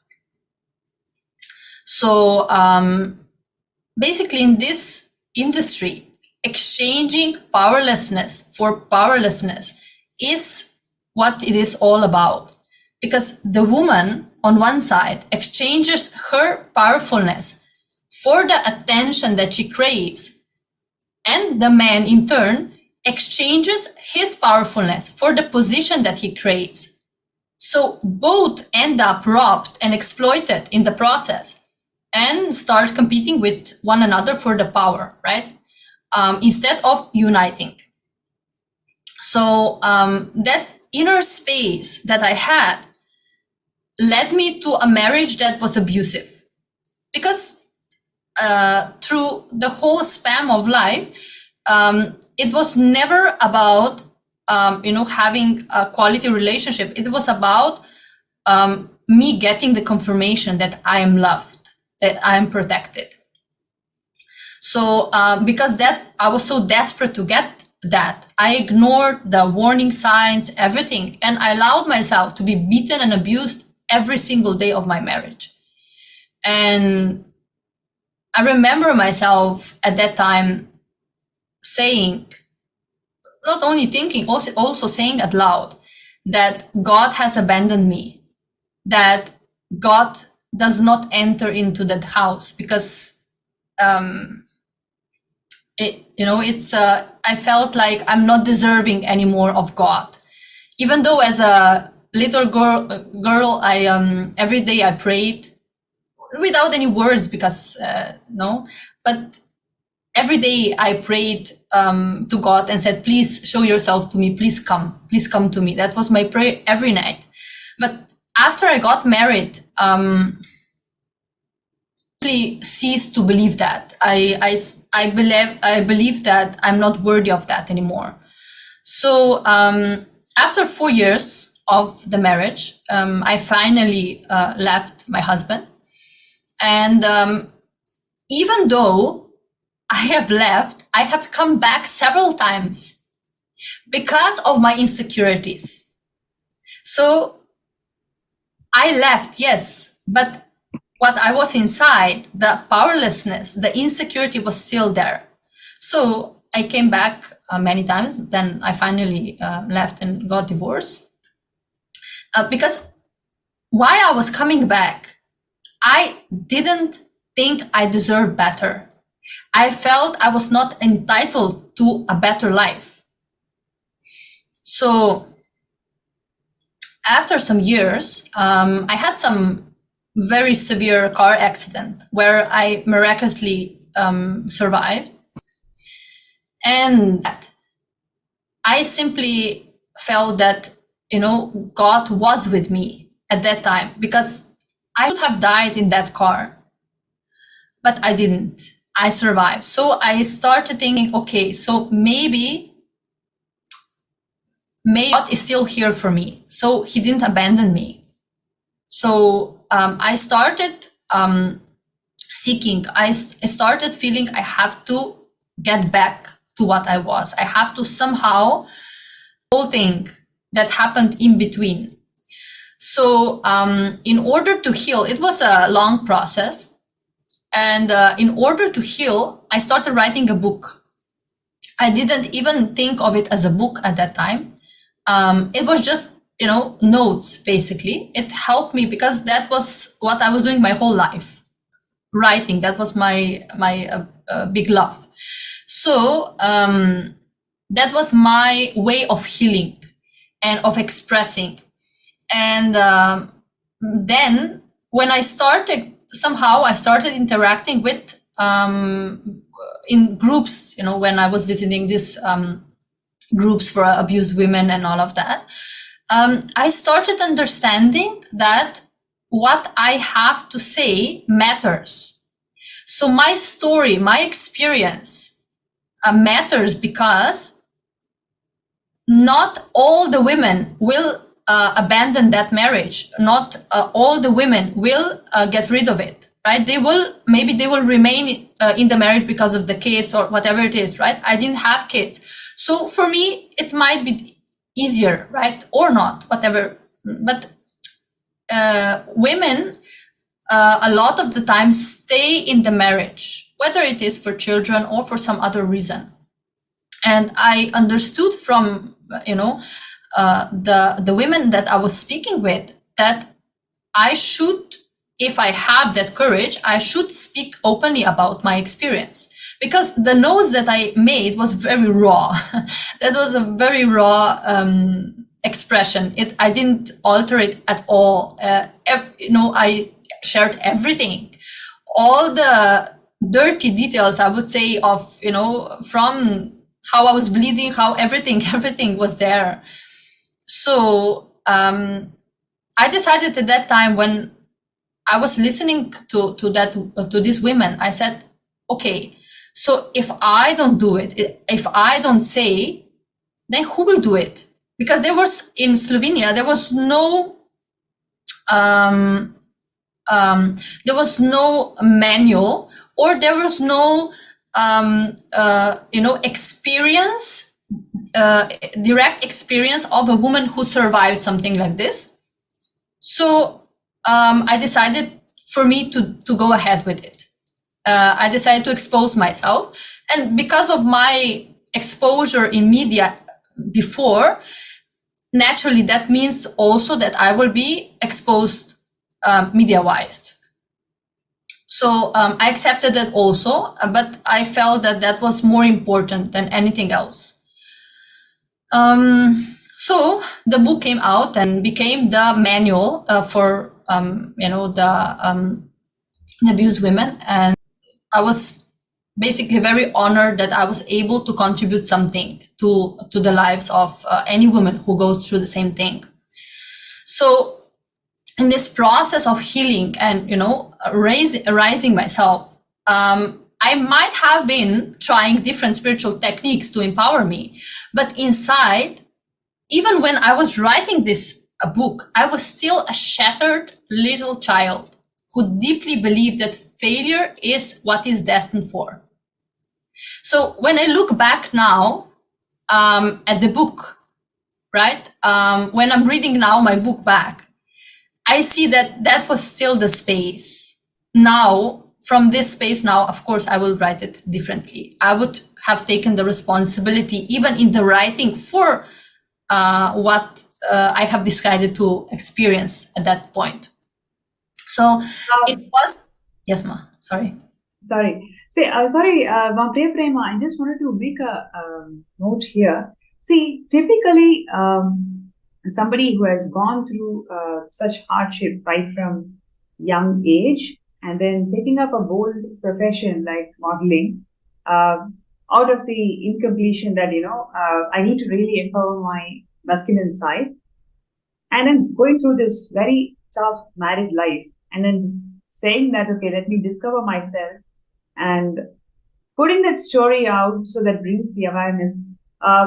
This is probably one of the typical scenarios of how a modern feminist or feminine activist, women activist would approach the situation. But what is the important aspect that you're bringing here today is, though you are doing all these things, though the things that you are doing is right, but it is all coming from the broken space where you still don't believe in yourself, but you have to put up this space, to keep you going as a mechanism, as a defense mechanism. But it is really Swamiji's teachings and all the initiations that is actually repairing the true being. When the whole repair mechanism is happening from inside, from within, then you really discover yourself, right? The real alchemy, the process of realizing the divine within, the real alchemy happens in a much more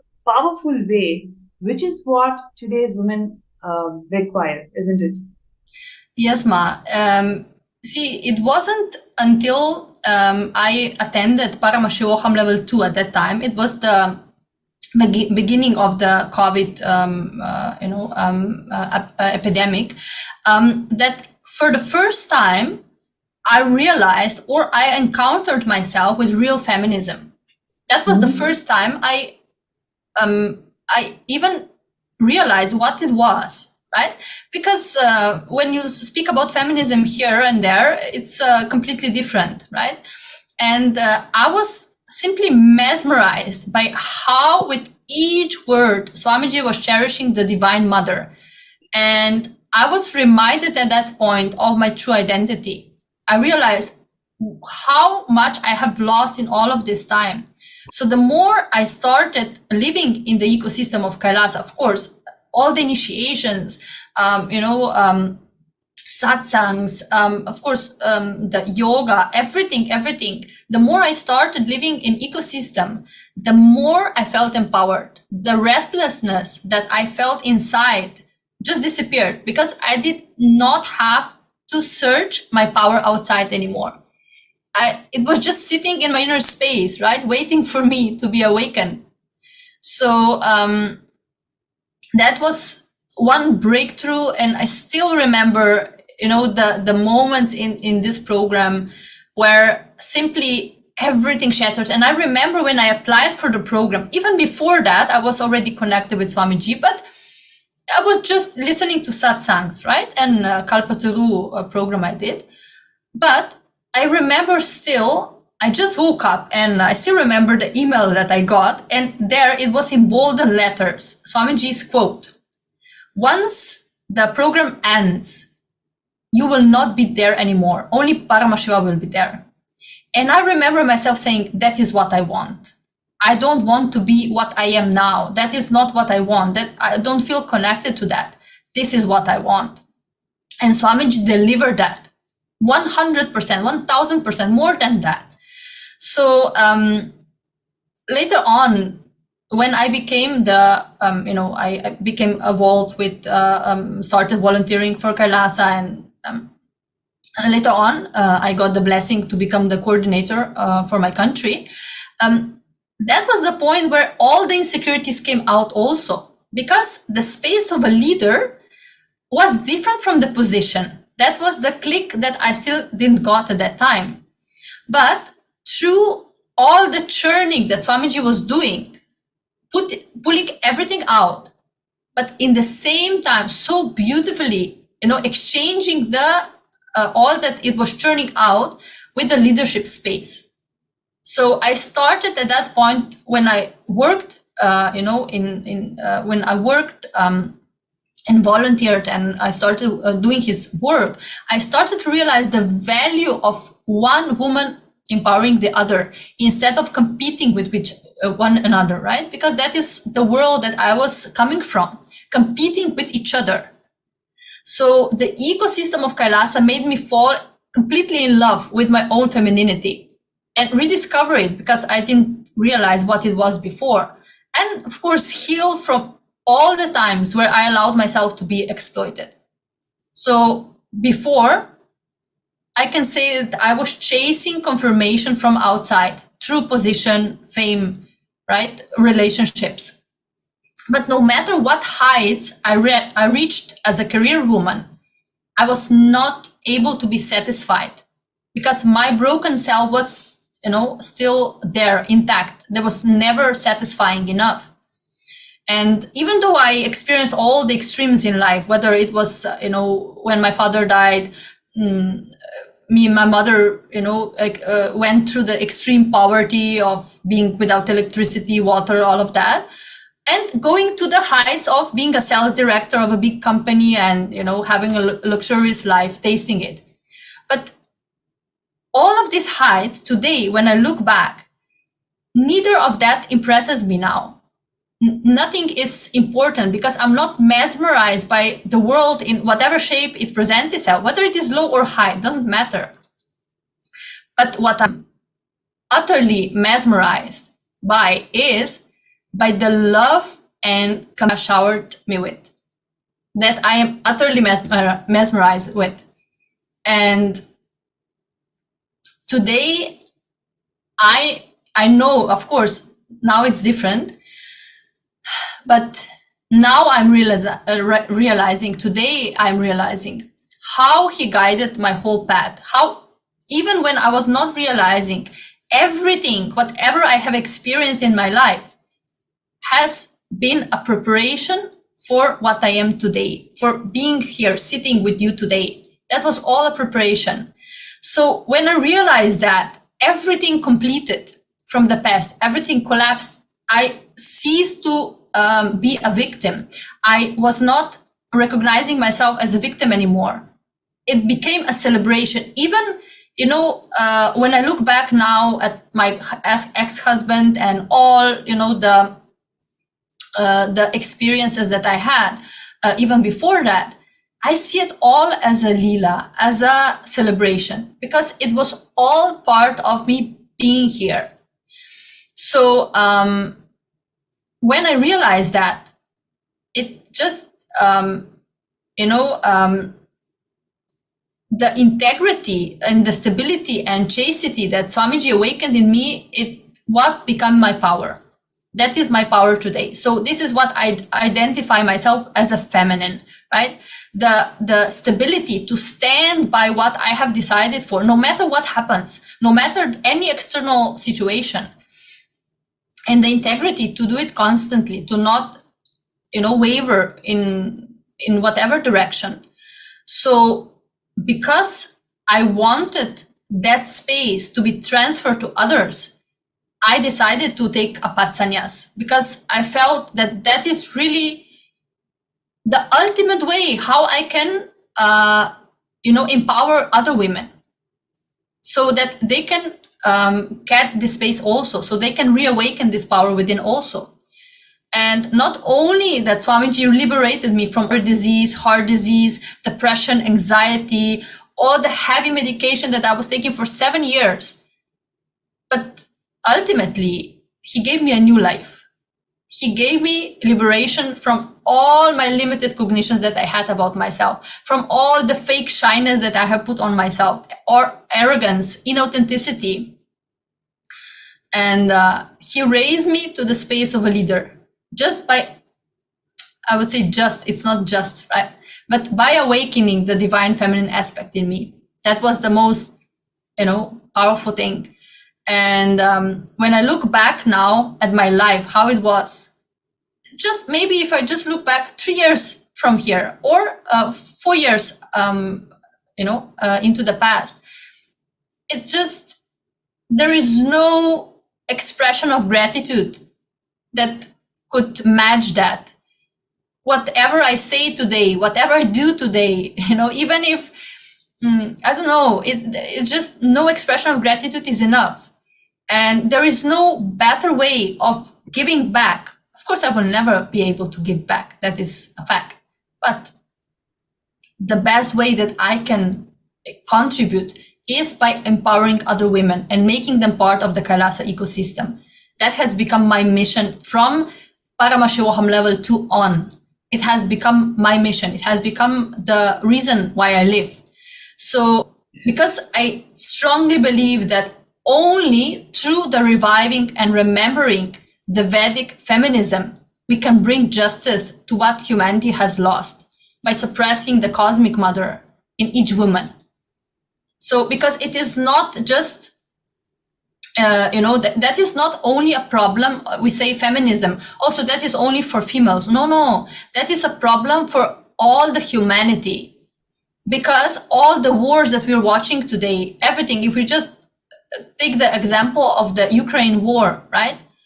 If a man leader has at home a chaste, powerful woman who is, supportive, it's simply the man will learn from her how to be a good leader, how to be a compassionate leader, how to create and not destruct, how to not play power games, but instead create a better future for his people.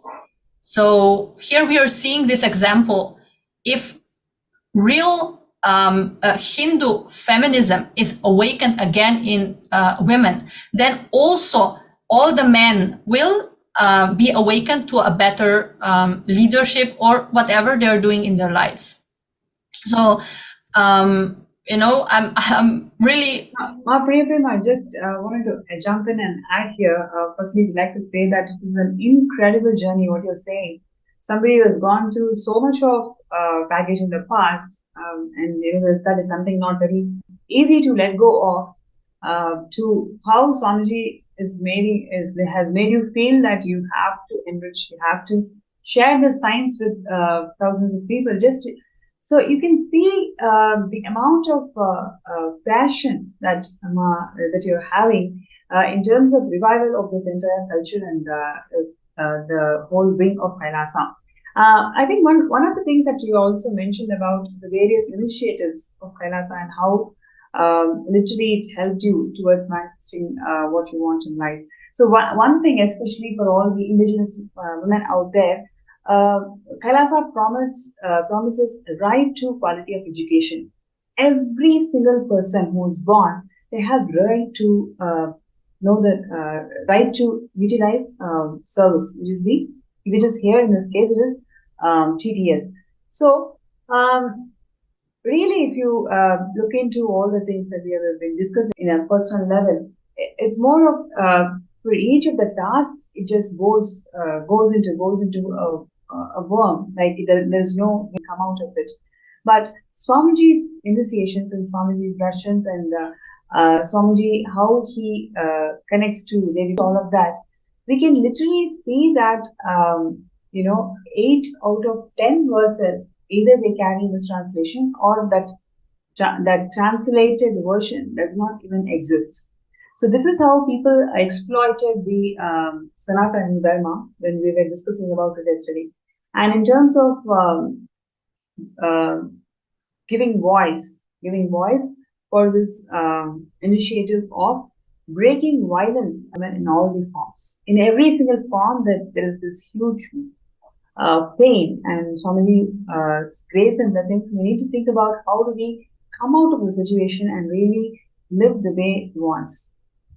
You can see here so many beautiful reminiscence of Ma Priyaprema, where she's receiving all these certificates from congressmen.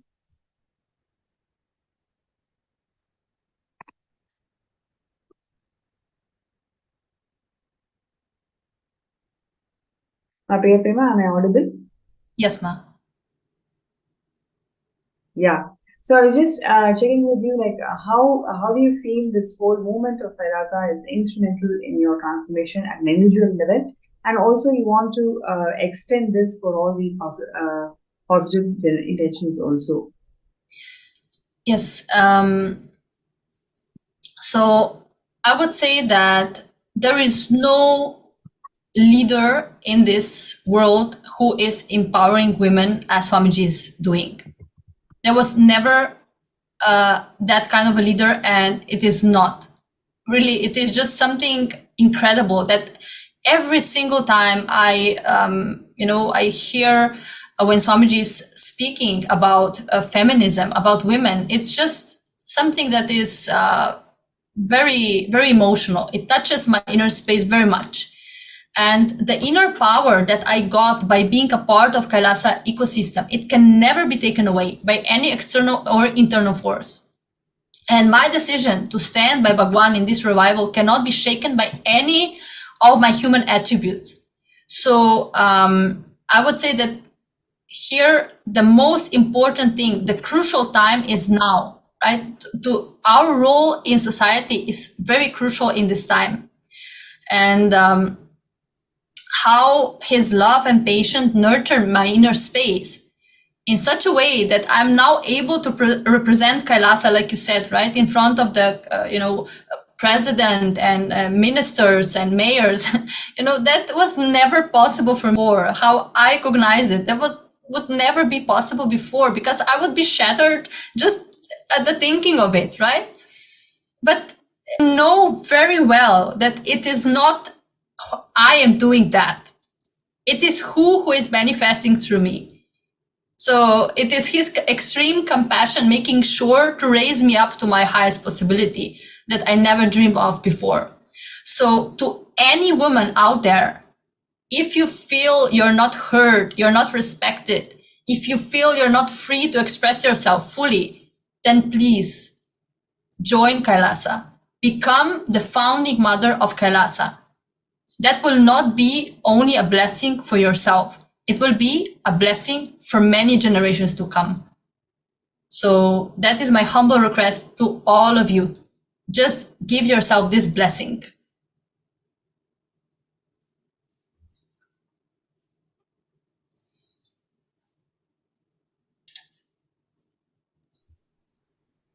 Yeah, I think that was a very powerful sharing, Priya Prema. Thank you so much for being open. I'm able to feel the intention behind this whole thing. Is all about there are so many men and women out there. Every time they hear the story, they hear the story of coming back. They heard the story of yes, you can do it. That's exactly when Swamiji graces you and gives you that intelligence to come out of it.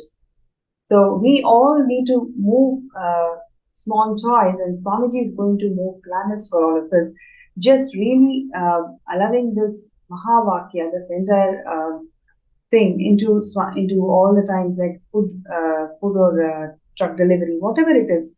Whenever we send people as our representatives, really ensuring that they have the kumkum, they have the earrings, they want to put the nose rings. So there are similar things that's been blessed by Swamiji over the years. So let's take this now at the moment and start pinning down all the different Akashic wickets. And one thing which I also wanted to share with all of you is the immense contribution of Swamiji in terms of evolving the rural development of women.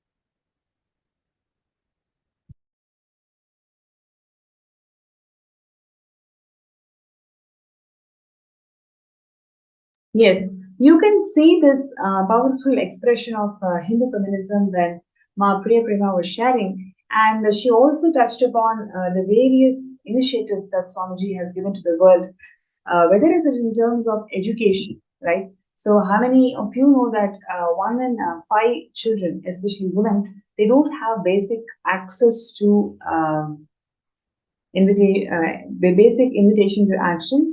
So therefore, we may have to really wait for a few days. And once the blessings has come through, we will definitely work on presenting a case study where we can literally eradicate the violence against women in every single diaspora. And here, what you're seeing is the indigenous women. especially they are liaising with the Sri Kailasa United Nations for Indigenous Women. So they are liaising with a couple of more people who you feel that they should be on board. And the next is the Aboriginal and traditional agriculture of Hindus hails from India itself. That is why it's like extremely fertile and extremely active. Everything that is needed, it's already there. We just need to take it forward. So that's amazing.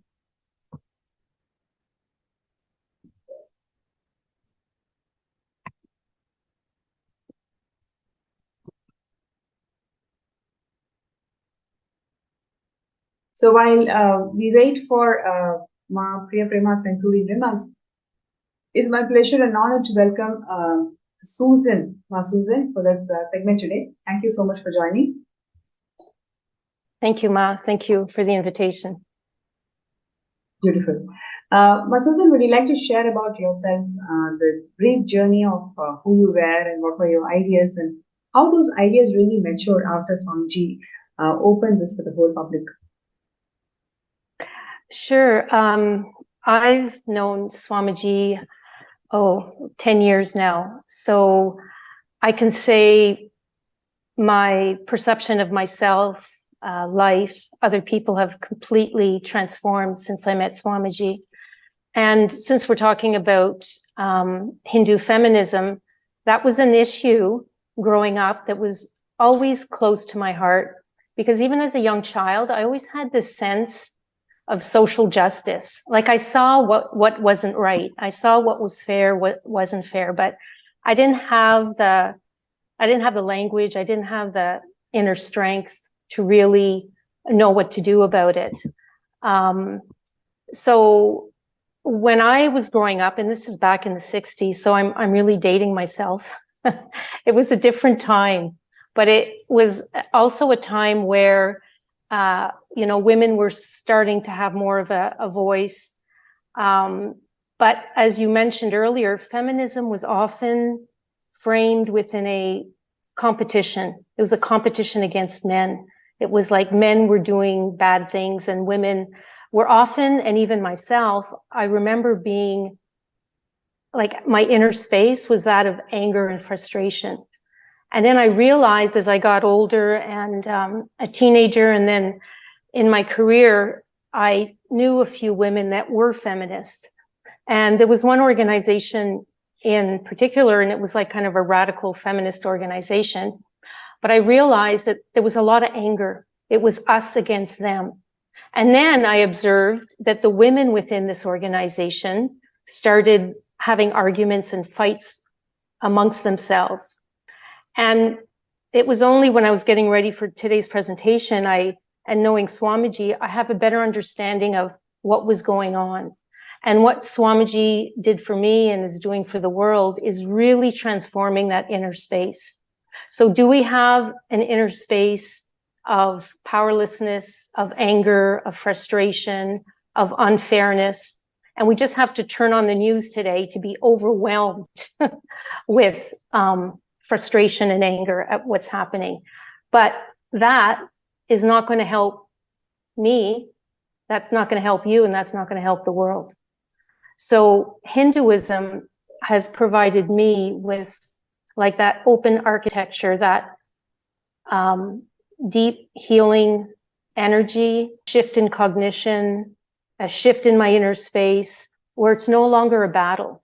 And the violence, when we talk about, violence against women, to be honest, what I was holding on to most of my is me.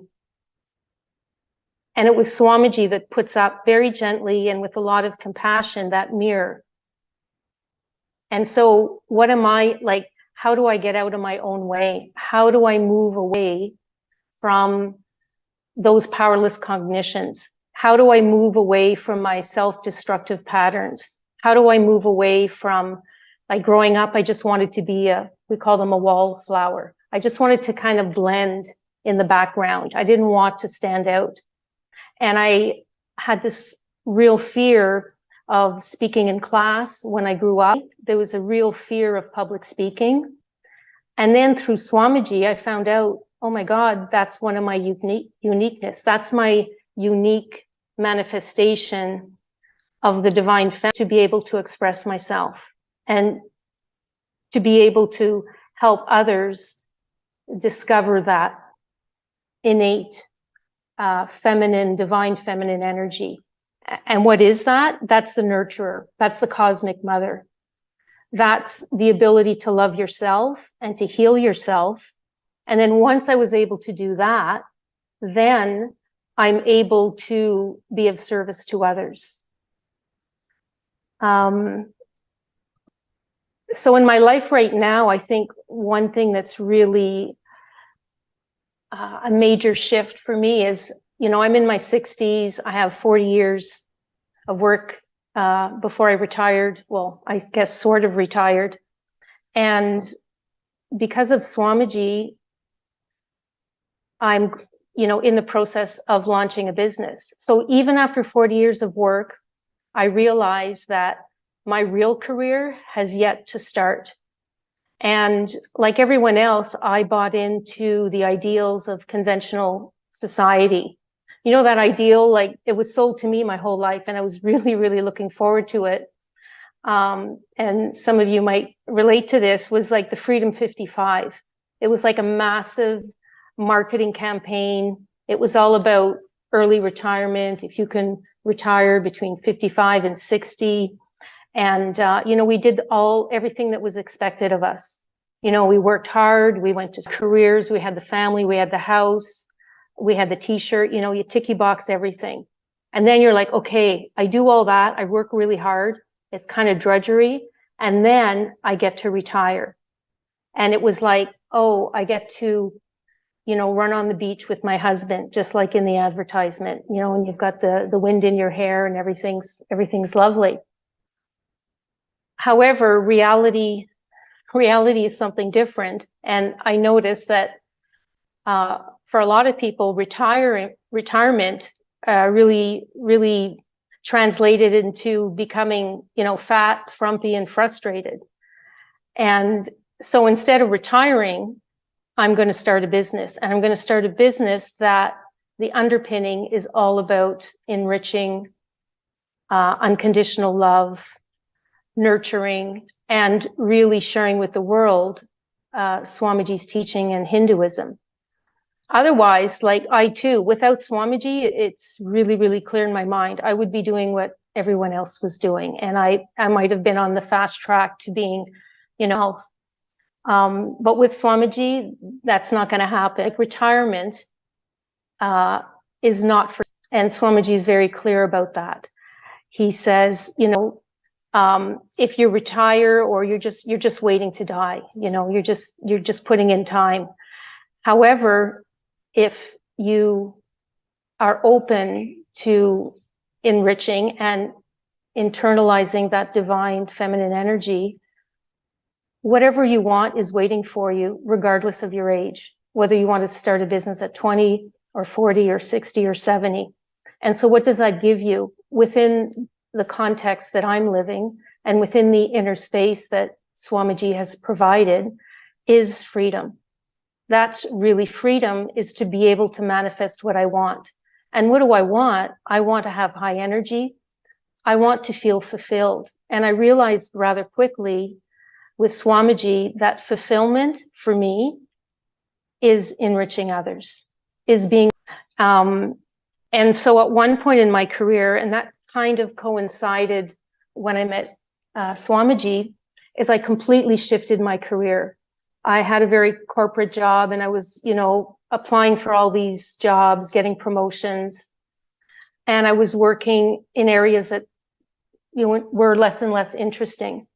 So I went back to school and I decided to go in more of a, supporting people in mediation and coaching and ombudsman services.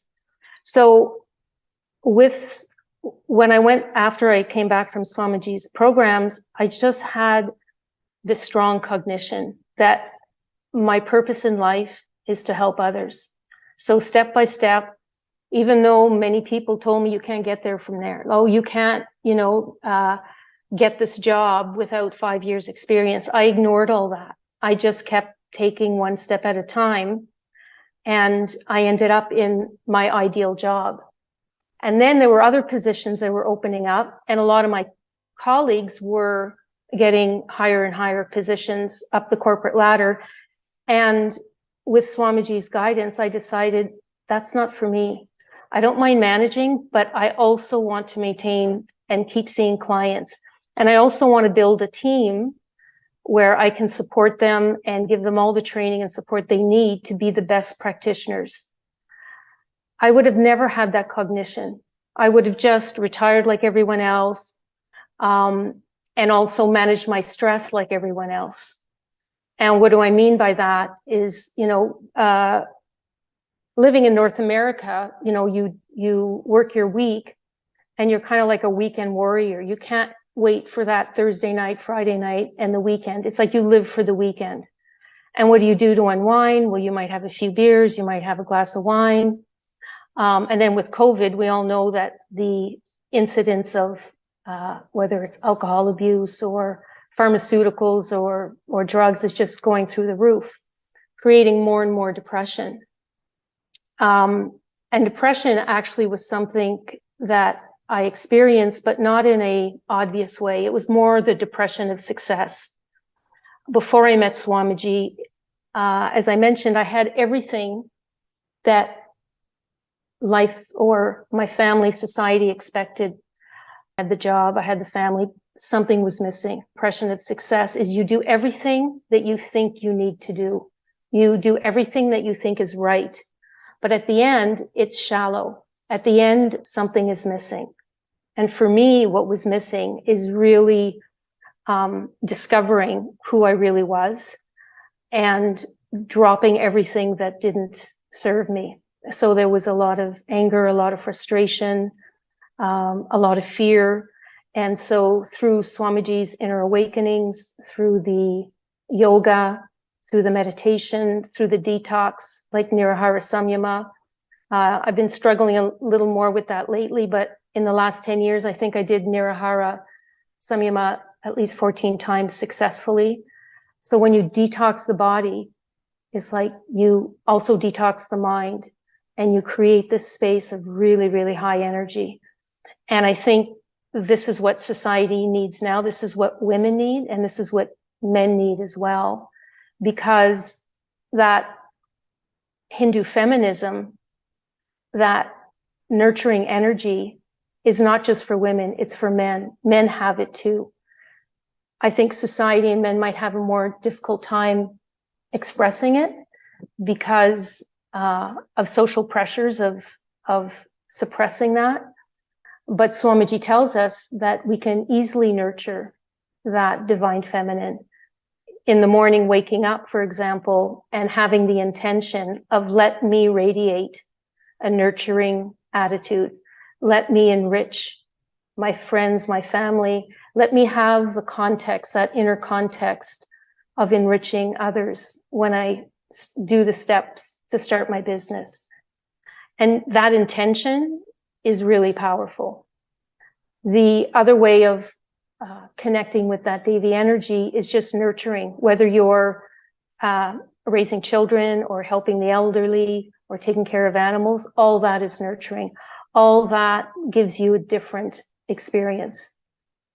For me, honestly, without Swamiji's initiations and blessings and eternal patience, I would have been where I was 10, 12 years from now. Whereas right now, I can see that, I have another, 20, 30 years of work in me, but not work drudgery, not work I have to do it, but from a space of, let me express that Devi energy. Let me express my uniqueness, because we all have a gift. It's all there. And I'm fortunate enough to have had that support, that real support, and a completely different understanding of feminism. Feminism not based on competition, not based on anger or violence against anybody, but a real powerful space and a powerful cognition. And that is very much what the world needs today. And it's one person at a time, one decision at a time, one day at a time. So yeah, it's been a remarkable journey.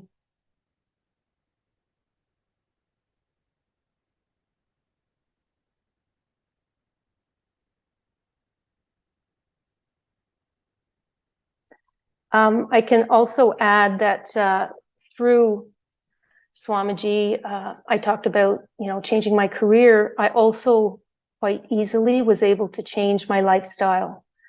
And that is very much part of Hinduism. And stopping the violence, because violence is not, we think of it, someone hitting you, but it's the psychological, it's the words that you tell yourself and others. And it's also the food that you eat. So I became vegan. And I dropped, it's been a long, long time since I've had anything to drink. There's no recreational drugs. It's a completely different way of eating and being. And I never missed the old way. I never missed, people going out and going to the pub. And it took a while because people were always saying, oh, you're not drinking. And it actually would upset some people that I wasn't partaking. But for me, I've never looked back. And talking about having, a beautiful inner space and energy, taking away all these toxins was really, really important for me. And it's nothing I miss at all.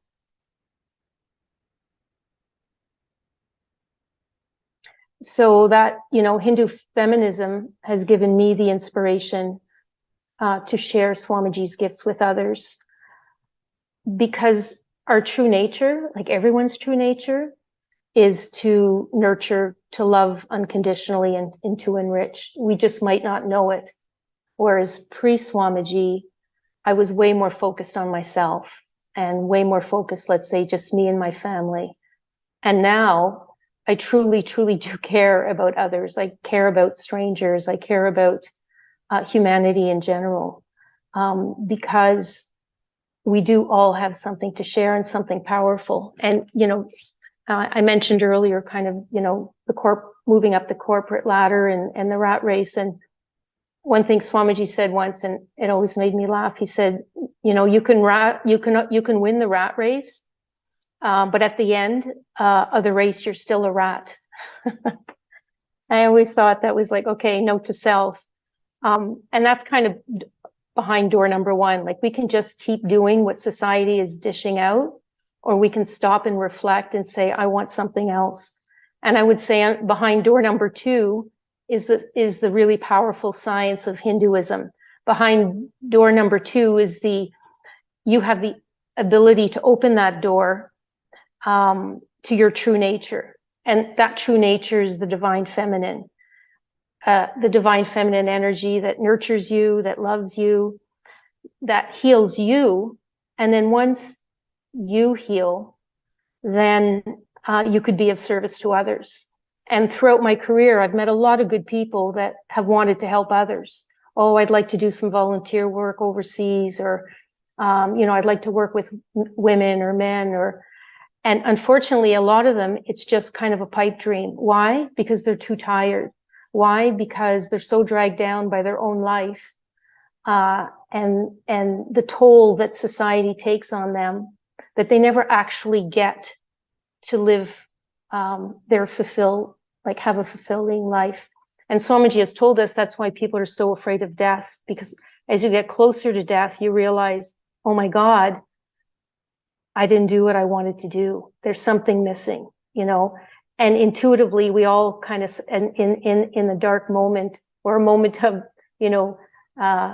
reflection, it's like something's missing, something's not okay. And Swamiji provides all that, whether it's like, especially now with all the online programs, with yoga, with detox, there's something for everyone, because everyone, men and women, have that, I think, birthright to manifest their true potential and to feel that Kundalini awakening, to feel experientially a really strong, to actually like yourself, like truly like yourself, not just a Facebook post where everything looks good, like to truly love yourself and then to be able to share that with others. So in a nutshell, that's been my experience. See, one quote that Swamiji shares is very stood up for me, which is, he says, woman is emotion and her very breathing is power, right? So it's such a powerful statement. Every time I remember that, I feel empowered. And by this, I feel we are all being reminded of an extraordinary potential that we have to bring stability to the world, right? Because we are sharing here our own experiences, but in reality, every single woman has an experience like that, for sure. And if each one of us stands for Hinduism, stands for the revival of this science, because it's a science, right? Everything that the Swamiji gives, whether it is puja, whether it is, yoga, Panchakriya, whatever it is, everything is, a science.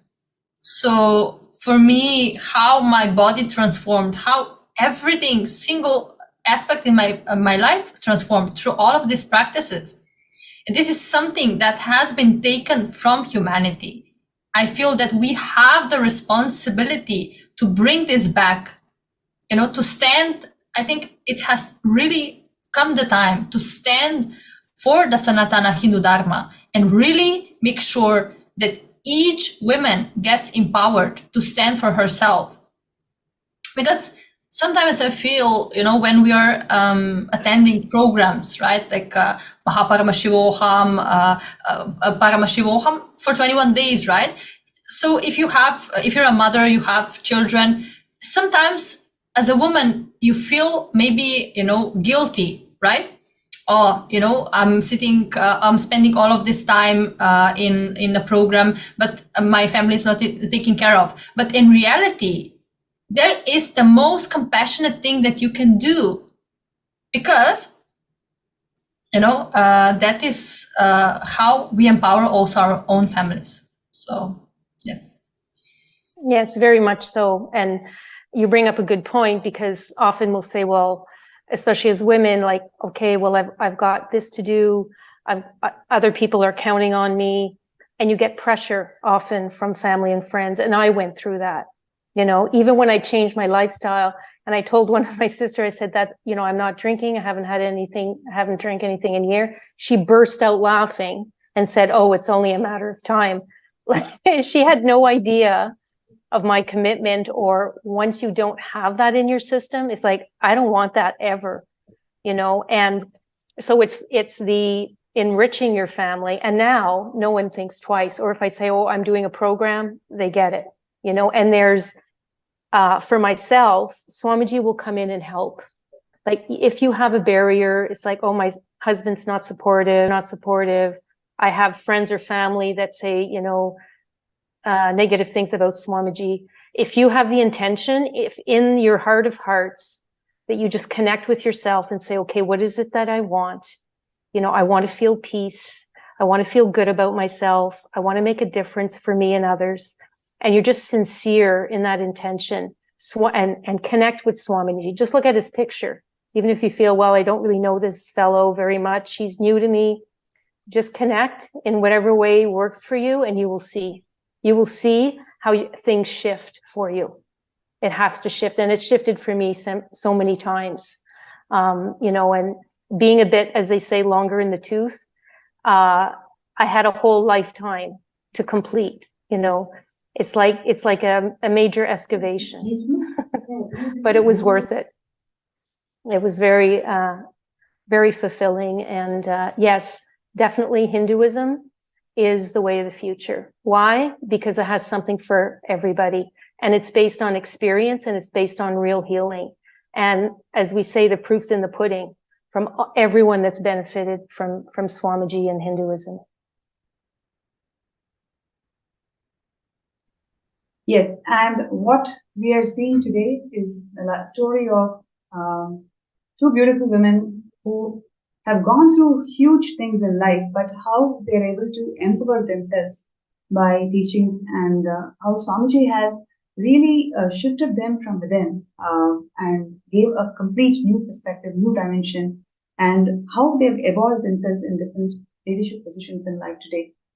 The value of Hindu feminism, that what we are seeking today, is something so phenomenal, and there are huge number of contributions that Swamiji has done to empower feminine consciousness. So we can take a look at some of them.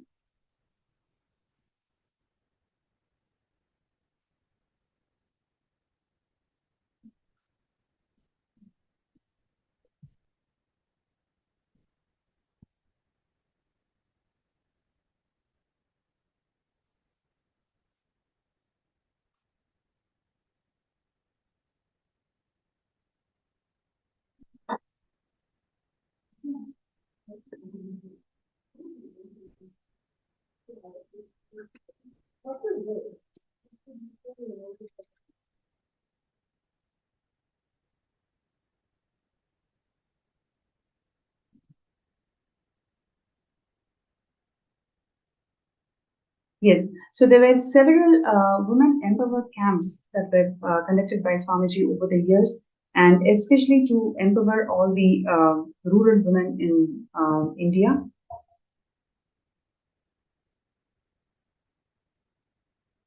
And what you're seeing here is the courtyard sessions where the Balasans, female Balasans, are empowered to empowered and initiated to manifest the powers.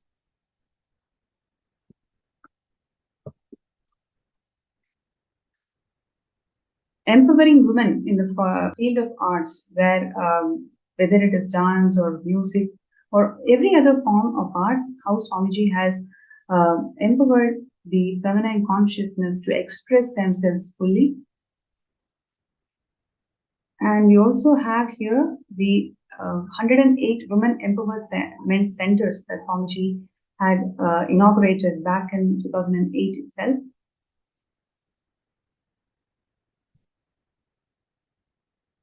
Yes, what you're seeing here are the pictures from 2009 Women Empowerment Centers. And these are all the various programs that Swamiji conducted, and where the rural women, especially, they were benefited by this cause.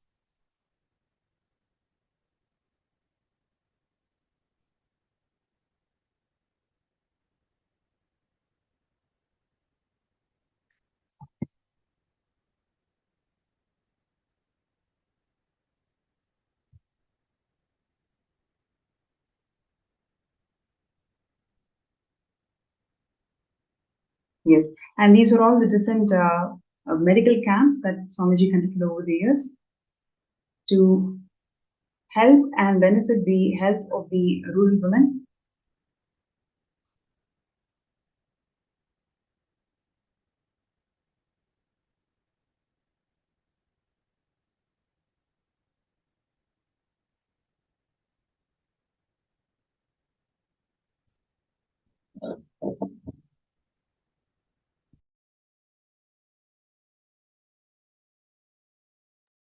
Once again, these are all the various programs that Swamiji has conducted over the years to empower women to their full potential, whether it is in terms of spiritual counseling or helping them in their livelihood, advancing arts, especially the Hindu art forms.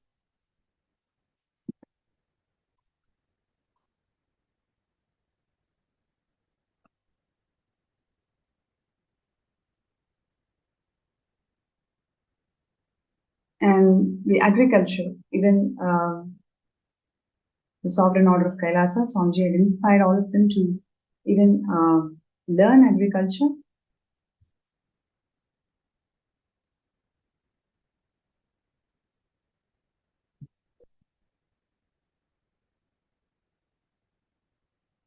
And the Kailasa temples worldwide has empowered the women to perform the temple rituals.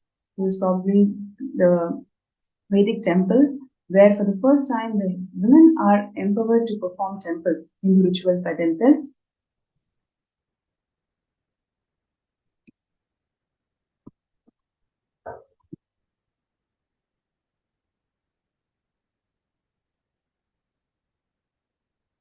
And what you're seeing here is the arts, Hindu arts, where Swamiji has empowered the women to perform the Uttamottama Seva to one and all.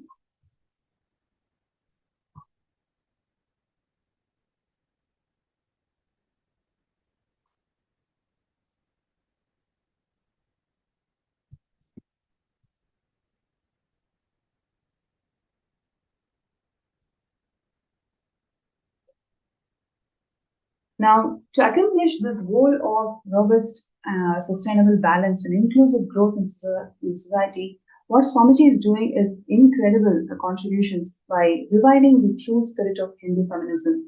What we saw today, whether it is Ma Priya Prema or Susan's journey, has been so touching, so many lives today. It's mainly because how they have come out to express what they've gone through in lives and how there is solution for everything.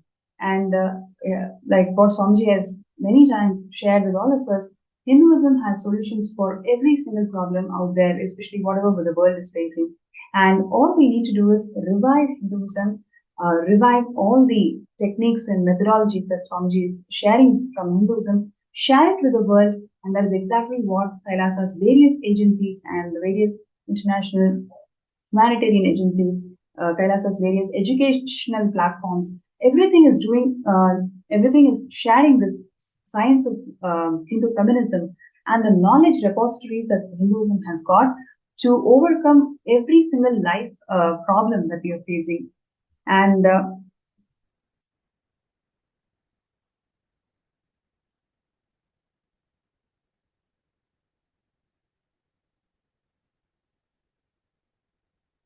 I'm just looking through the comments in various platforms.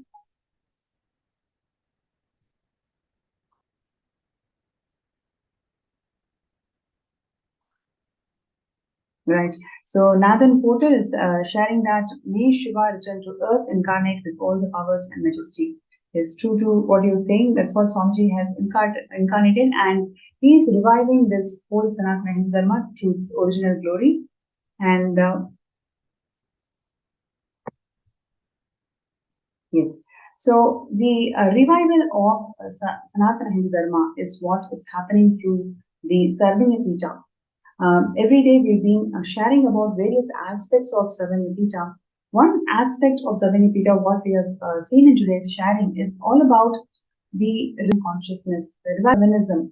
When it is revived, what is the impact that it can create in society through a variety of projects and initiatives, and how it impacts an individual, how it impacts an individual in the community, and how it impacts the nation by itself.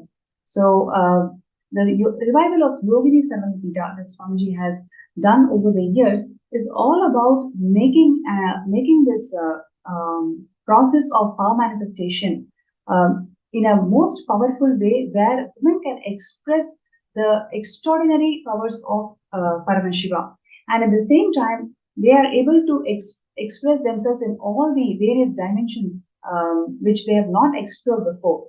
So this level of in-depth revival and empowerment of feminine consciousness has never happened before, and that is exactly what Swamiji is doing. And every single wing, every single aspect of Sarvanyapita is all there to address these issues, address the global issues, and finding the right Hindu solutions.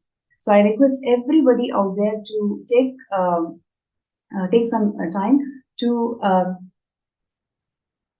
file your intentions. You can file your intentions, post your intentions in sksjp.org/contribute. And would like to really thank Ma Priya Prema and Ma Susan Davidson from the bottom of my heart to grace the show with such powerful sharings. I'm sure there are so many people out there who are truly benefited by what you shared today. Thank you so much, Ma, for inviting.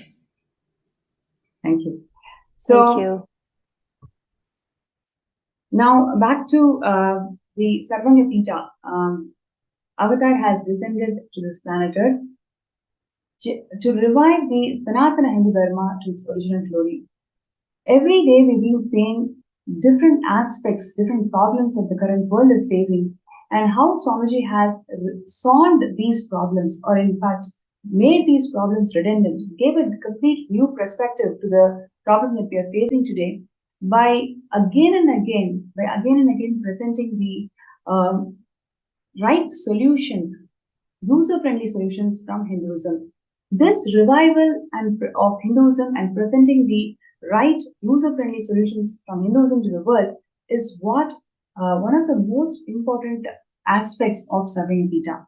If you feel that yes, this is something to the world, especially when 1 in 3 women are experiencing the gender violence today, what is the way out? What is the way how we can empower ourselves and to find a society which is all inclusive, which is all inclusive and cooperative, and where the gender justice and gender equality is the norm of the society? Kailasa is the solution. Kailasa is really the solution where you can experience the true Hindu feminism, where it is not about competing with women. It is about expressing the uniqueness of who you are and what you do.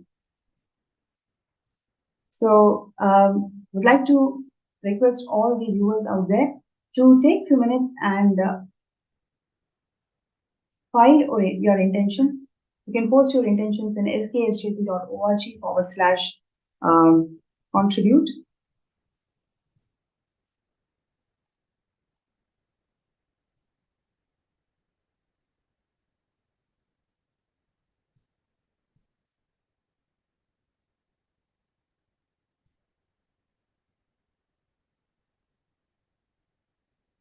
Yes, let's take a few minutes to post our intentions.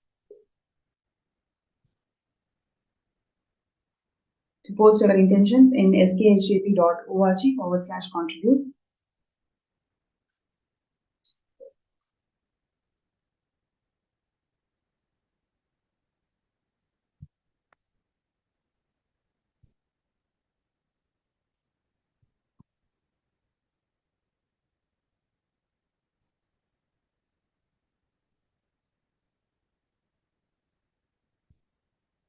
Right. And also, all the viewers, whoever would like to request for a third eye scan for you to manifest the Sarvayapita, you can post your interest to get scanned.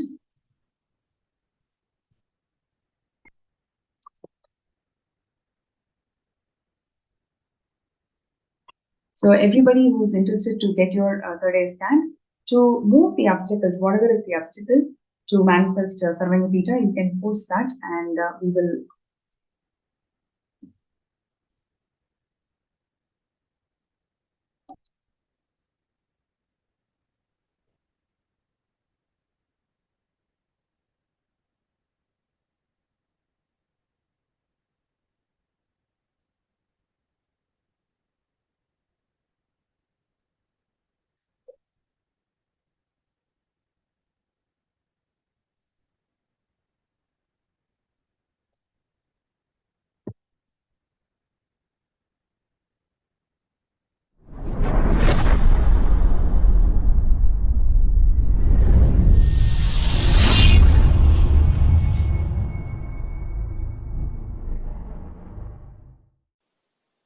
all of you spend little time,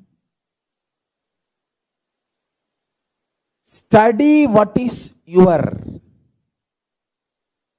secret coding of the software which is coordinating your body, which is keeping you alive. Understand? I want all of you to know, you can scan your body consciously and scan others' body consciously. It is simply possible. Just little unclutching you need. Practice little unclutching. That is all. That is all you need.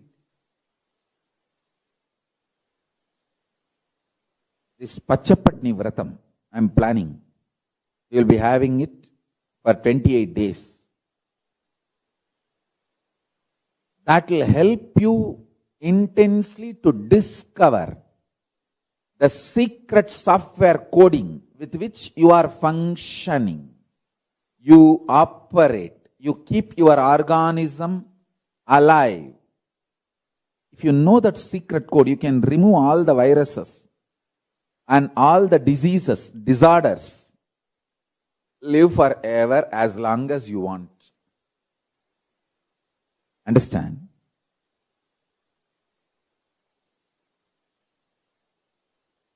I want all of you to know, listen carefully. Genetically itself, Hindu women carry this knowledge. This knowledge is in the DNA of Hindu women.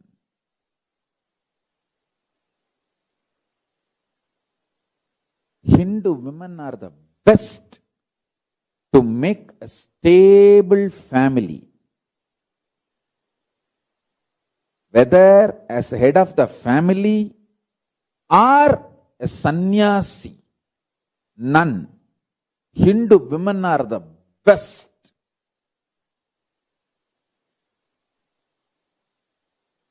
In the whole world. Go to the statistics. I am not making blah blah statements. Go to the statistics. Hindu origin, Hindu heritage women. See the diverse rate. Compare it with the women from other civilization. Hindu women are the most stable family heads. Whether in business, running a family, professional success, even as nuns. The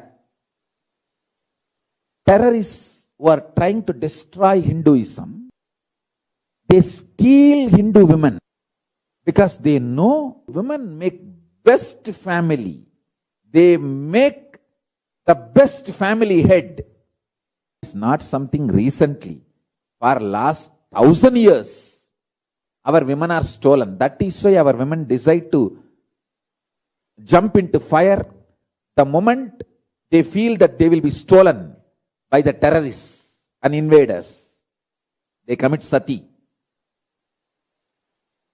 If they know that they are going to be stolen by terrorists and invaders.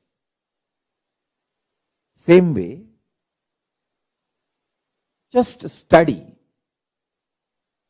The core part of the Christian nuns is Hindu women converted. Go and study.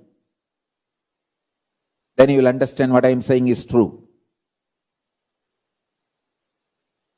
Only in India, 75,000 nuns. From where they are coming? From Hindu civilization, converted. They form the core, backbone of Christian conversion mechanism, the missionary mechanism. Whether as a grihastha or as professional or nun, Hindu women are the best.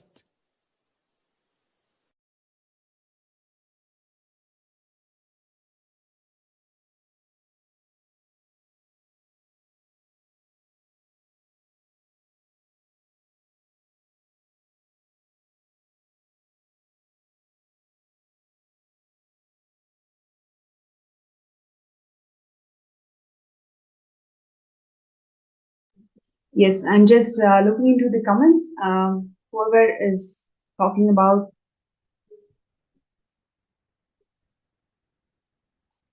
the Hindu feminism segment, thank you so much for the guest speakers who came and shared their valuable life journey. And now let us go to the power manifestation session where I'm going to scan people, whoever is feeling stuck in manifesting SJP. So Hiranmayi has asked for a scan, Nithyananda. So let us please sit straight, chant Mahavakya. Om Nithyananda Paramo Om Nithyananda Paramashivam Om Nithyananda Paramashivam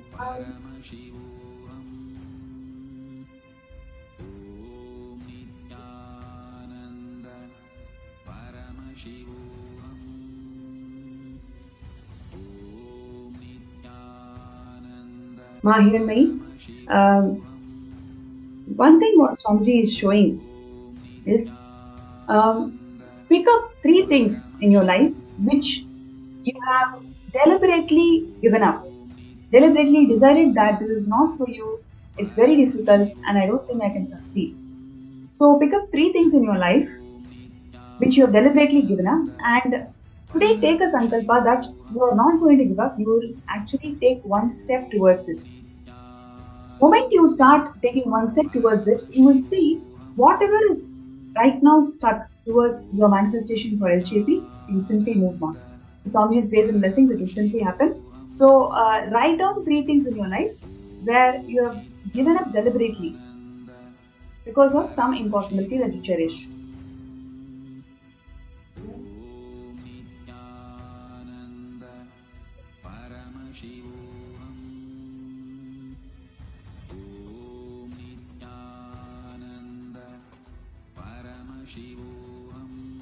So I request anybody else, whoever is requesting for a third eye scan, you can post that in the MPSN group or in the YouTube live chat.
Yes. So with this, we come to the end of this session, and we will get ready for the Darshan, the Bhava Samadhi Darshan of the Supreme Pontiff of India, Bhagavan Nithyananda Paramashivam, manifesting as the Samhara Murthis. So requesting all the participants and viewers to get ready for the Darshan. Visualize, meditate, connect with him. He is a living, alive being.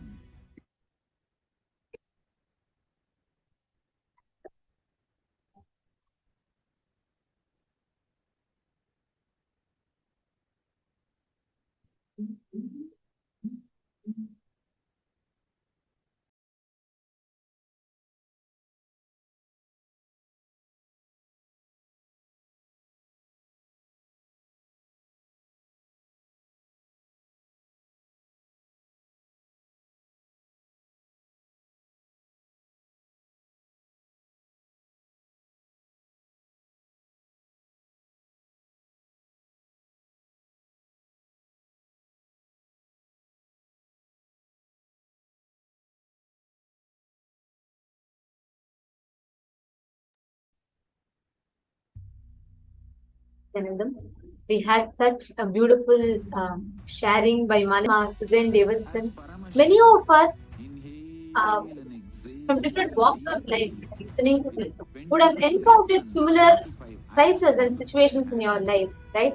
It was not actually when I was listening to Ma Priya Prema and Ma Suzanne Davidson, both of them share the different perspectives of how being with Swamiji empowered them as a woman, right? They're different in the different facets of their life. And I just remembered how so many people, I have seen so many, I have heard from so many people who have experienced, who were from different walks of life, who have experienced phenomenal healing and empowerment after coming to Swamiji. Here, I can see so many of you. I have heard from Jyoti Konda. I've heard from so many of you that are here right now. So, I request each of you to share. How many of you sitting here, when you listen to this, when you listen to the sharing from Ma Priya Prema and from Ma Suzanne Davidson, how many of you felt, oh my God, yes, after I met Swamiji, I never would have ever cognized myself like this if not for Swamiji. I would have never understood what feminism or what empowerment is all about if not for Swamiji. It's not, this question is not just limited to women, it's also for men, everyone that I hear, everyone that I hear. So I request all of you to share with us, how have you felt empowered after you met Swamiji? What did you feel as, the strength or the empowerment that happened in your inner space after you met Swamiji? Because many times the cultural upbringing that we have, the societal upbringing that we have, feeds us into with multiple of these ideas, be it related to gender, be it the all the pressure that society adds us about gender, about being whichever, right? There's so much of pressure. You have to be a certain way, and we're all stereotyped. Genders are stereotyped, and a lot of this, many of us face. It can be because of your religious identity, your cultural identity, your gender-based identity, or your belief. It can be any of this, but many of us have multiple times faced this in our lives. So I request every one of you here that are sitting with us to take a few minutes and let us know on Facebook. Please go ahead and post on Facebook which aspect have you felt empowered after meeting Swamiji? Ma Suprendrananda, Ma Swatantra, Ma Jalandhara Sthitananda, Ma Devika Rani Rapatam, Ma Zeng Shuyon, and Ma Sadashiva Yogini, Ma Nitya Naresha. I request everyone here, Ma Durjati and Ma Yoga Malar. I request everyone, Ma Sally Chen, Besant Tekeste, Ma Brahmanyana, Ma Margarita, Ma Hilde Jararet, and Ma Abha Sharma. Wow, there's a lot of you that are sitting here. Rahul Aswani here. So I request all of you to take next few minutes. Please post on Facebook which aspect did you feel is unique to your introduction about understanding what is gender equality, or understanding about the how in multiple times where the society has conditioned you a certain way, how after meeting Swamiji you felt empowered and you were able to break that path, you were able to tread that path into a completely successful and healed aspect of yourself. I request every one of you to share this. I'm sure everyone here has a story to tell. Everyone here, like what we heard beautifully from Ma Priya Prema or Ma Suzanne Davidson, I'm sure everyone here has. Actually, it's very concerning that despite of the centuries, I would say, of different types of empowerment being done, right? Like earlier when it was Sanatana Hindu Dharma, all the kingdoms, the basic nations were thriving. And at that time, having women and where women were worshipped, Even in our scriptures, it very clearly says how it is valuable and right. So at that time, the way how women were respected was completely different from now. How, despite all progress in recent years, women still face many barriers to empowerment. These can include discrimination, lack of access to education, healthcare, cultural norms that limit women's growth and opportunities. And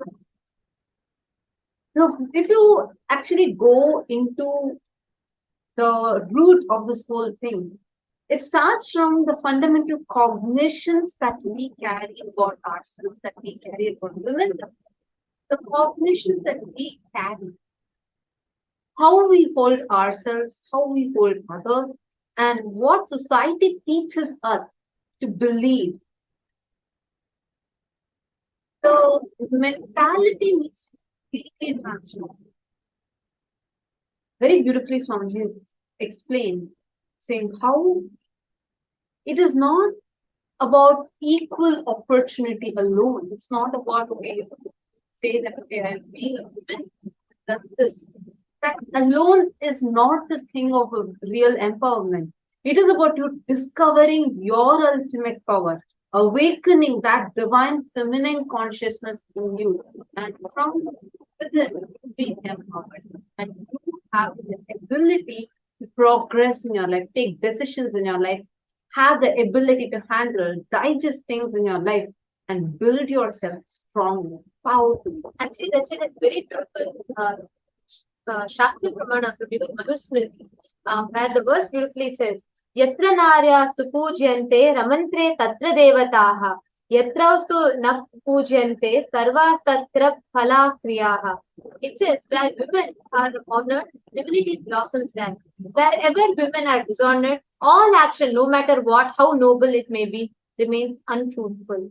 It is not just about women, or it's not just about what we understand as women empowerment. It's about the whole gender barrier being completely broken, and how it completely changes the very ecosystem around us is entirely different. And it is only with Swamiji here we get that extremely beautiful space around us.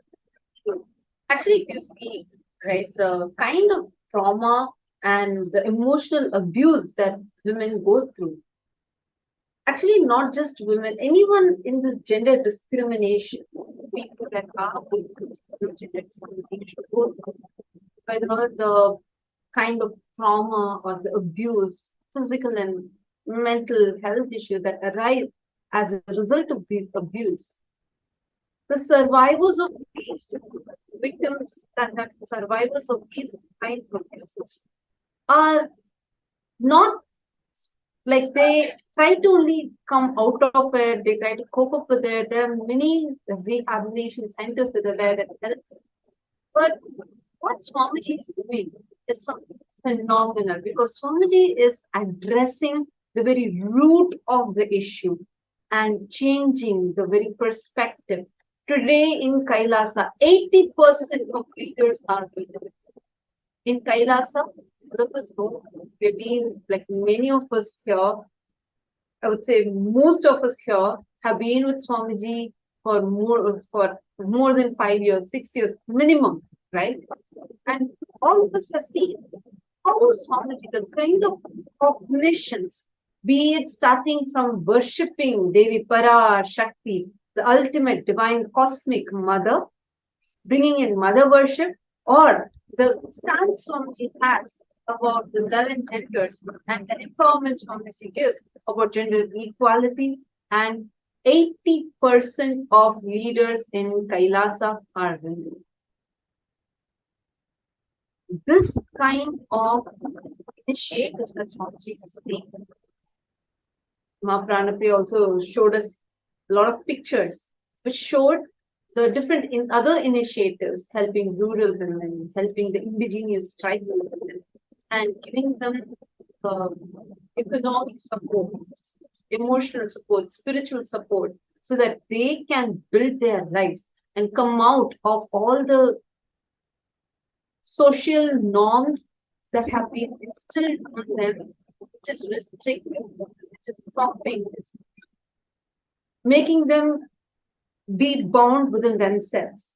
Despite of all of it, there are so many women that are able to come out of all of these, breaking barriers, and are able to really so beautifully. Manika Premananda was sharing how, despite of whatever she had gone through, how it was Swamiji who healed her from all of that and showed her the possibility of a life where there need not be any abuse. Swamiji gives us the most powerful cognition that you can never be violated. Today, if you become part of the Maha Kailasa, you will see how just by you becoming a part of it, you are saving many, many, many women's lives. Lady had one, I think, just how one was from a totally different perspective of how even after retirement, she felt she still has a possibility in her life because of the fundamental cognition as a human being is a seed and is a possibility. And we also heard from Priyaprima how she shared what people think society thinks being a model, being a star celebrity, is that bling life is most successful life. But she shared what actually happened to her, what are the different things she faced, and how it was because of how she is feeling empowered from within. Now, if you're watching this and if you feel that you want to take a step, be a part of this great revival that Swamiji is doing, and transformation that Swamiji is bringing into all of our mental systems, helping women to actually break through these barriers, then become part of Mahavira. Your support, your step to become a part of this will make you be a part of this most auspicious initiative of empowering women. And Real if empowerment. you will even empower you, now in this space of experience, highest consciousness of yourself. So now, yes, and okay, there are many of you who have posted your comments. Priya Yogini and Nithyananda Yogini said what the monks shared just now was particularly great and shocking. Suddenly feel that women have been invisible violence, and violence is everywhere. And Devika and Era has posted. Definitely, I'm feeling empowered. So much healing has happened. I received so much right knowledge about life from sessions. I love myself and others, giving me confidence to face myself and the world. Thank you, Bhagwan and Sangha. Absolutely, if not for Swamiji, world would have never ever gotten this science. It is not just to do with us, our identity as women, or just gender limited. Even empowering us to realize that we are divine, we are conscious, we are not bound by these genders. And Swamiji brought in this whole thing. When we are fighting about, men or women, Swamiji is bringing this whole thing about 11 genders in Hinduism. Hinduism is rich with the knowledge that we have. There are so many powerful truths, powerful cognitions, and ways to exist. On Nithya Yogini shared very beautifully how this you're able to understand about this violence, right? Ma Nithya Yogini, you tell in the place where you live, how many times or you don't need to actually tell me, but just look inside you. What kind of different restrictions, discriminations, and abuses your legal abuse have been a victim of? The one and only solution for this is Swamiji, and this revival is Swamiji. Here you have a huge possibility. Today you can become a part of Kailasa, be a part to really transform people's lives. You can be a part of saving many, many thousands of women's lives. We have so many people that are here who are actually survivors of so many emotional traumas, but this is societal discrimination that they have been. And is one only Swamiji who can help us, save us from this, and transform the entire society, the settlement society. Now, all the YouTube viewers that are there with us, you all also can be a part of this.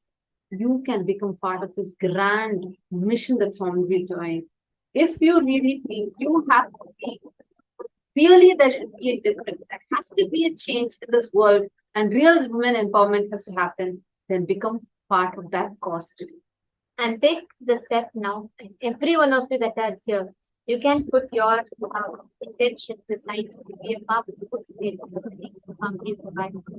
and you all can sign up in the link.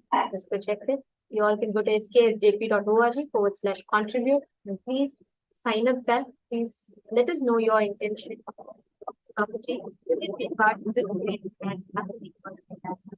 And now with this, it is time for all of us to get ready to enter into the Bhava Samadhi Darshan. I know everyone sitting here are waiting to receive the Bhava Samadhi Darshan. Today, we are going to be having the darshan of the forms of Paramashiva, the ferocious forms of Paramashiva, as Virabhadra, as Samhara Murthy, as Matsya Samhara Murthy, and Simhagna Murthy, and a lot of different forms of Paramashiva. So let us all get ready to the darshan. And just as we are entering into the darshan, I request every one of you to please settle down. We are going to be entering into Darshan, and Darshan is the sacred space, the most powerful sacred space for us to experience, tap, open the doors as divine, whatever we call it. And that's pure space of oneness with Swamiji. Normally, we all go and see deities in temples, but it is not easy for us to connect that ultimate consciousness with deities. Not because the Archavataras deities are not powerful, but because human beings are not matured enough to experience that higher state of consciousness through Archavataras. And therefore, out of that supreme compassion, the Nijavatara, physical embodied form within, to bridge that gap between human beings and the Archavataras and the divine, and they bridge this gap and take us through. So all the participants that are sitting here during the Bhava Samadhi Darshan, we are all going to be experiencing this same space where Nijavatara of Paramashiva, the Supreme Pontiff of Hinduism, our beloved Swamiji, is going to literally bridge us from being human to becoming God. Right? And this space is the most powerful space where you are extremely you're extremely malleable, means you can be molded into divine. And in this space, whatever you set as your intention, that just becomes present inside you. Whether you want to manifest wealth, health, successful business, or enlightenment itself, whatever level of desire you have, this space is the most conducive space for you to manifest these desires.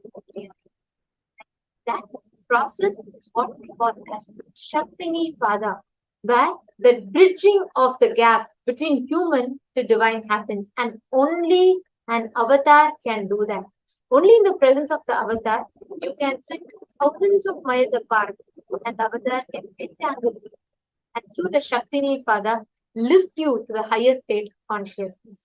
Modern science is just starting to learn this, and it is understanding this as quantum tunneling, where beyond the parameters of time and space, the energy or the entanglement happens between two particles.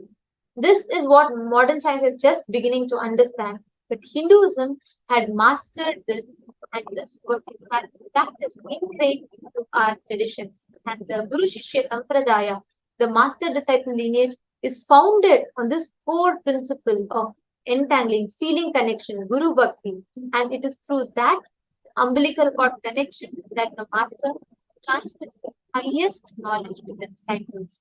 And every one of us that are sitting here, we are going to be experiencing this same space during the Bhava Samadhi Darshan. And all you need to do is just the space. One is going to manifest. Avatar is going to manifest the different samhara murtis for all of us. And ferociously, awaken the ferociousness in us so that we can experience the real empowerment in us. And so that we can experience that real powerfulness to have the ability to break from any kind of impossibilities or fear of failures that we might have been facing in the past. Understand today is very, very, very powerful darshan. Now let us all get ready for the darshan. Please sit their head, naked spine in a straight line.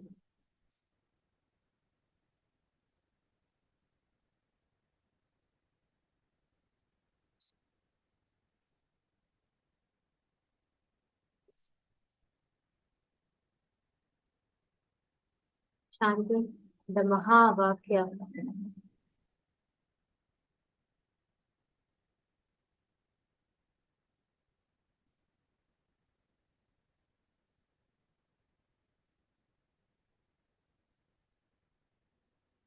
Meditate on the form of Swamiji in your Ananda Gandha, connecting with the Nijavatara, the living embodied form of As Paramashivam, inhale and exhale. Nithyananda Paramashivam. Visualize, meditate, connect with him. He's a living being. Paramashivam. Remember, you are Saurabhyamukta, means you are found in this form. Paramashivam. I am initiating Salokhyamukti.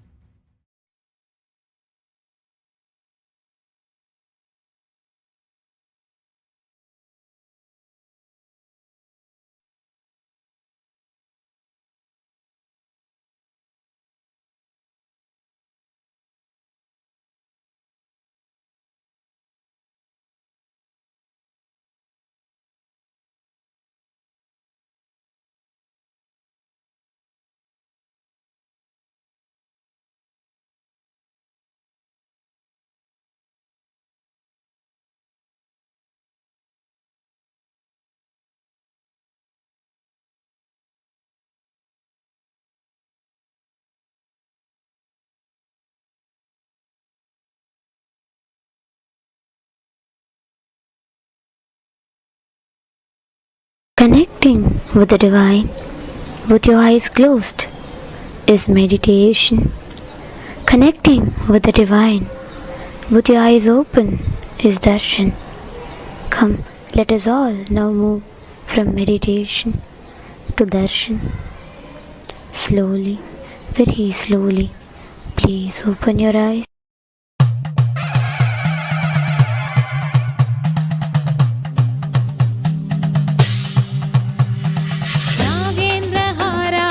नागेन्द्रहाराय भस्माङ्गरागाय माहेश्वराय नागेन्द्रहाराय त्रिलोचनाय भस्माङ्गरागाय माहेश्वराय नित्याय शुद्धाय दिगम्बराय तस्मै नकाराय नमः शिवाय नमः शिवाय नमः शिवाय नमः शिवाय नमः शिवाय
मोदते शिवेन सह मोदते पित्तने சித்தனே உலகோரின் பித்தெல்லாம் தெளிவித்து ஞான வித்தை தந்தவனே நித்யானந்த பெருவாழ்வின் பொருளானவனே நித்யான் பொருளானவனே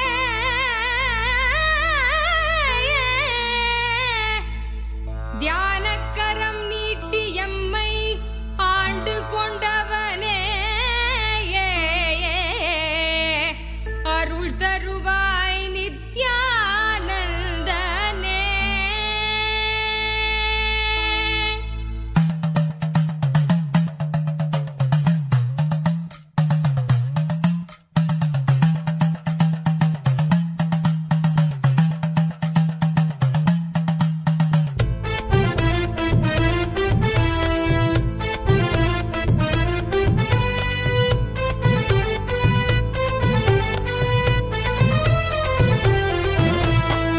தங்கமலை வந்த மகாதேவிகமாய் நின்றவா அண்டத்துக்கு நித்யானந்த தியானம் தந்தவா. தங்கமலை வந்த மகாதேவிகமாய் நின்றவா அண்டத்துக்கு நித்யானந்த தியானம் தந்தவா. கட்டி தரும் நித்யானந்தன் தியானம் தன்னை செய்தாலது பக்தியோடும் ஸ்ரத்தையோடும் நித்யா உன்னை பூஜிப்பது பல நாட்டவமோ பலனாய் நித்யானந்தன் ரூபம் இன்று இறையே குருவின் உருவில் வையம் காக்கும் எண்ணம் கொண்டு தங்கமலை வந்த மகாதேவிகமாய் நின்றவா அண்டத்துக்கு நித்யானந்த தியானம் தந்தவா. தங்கமலை வந்த மகாதேவிகமாய் நின்றவா அண்டத்துக்கு நித்யானந்த தியானம் தந்தவா.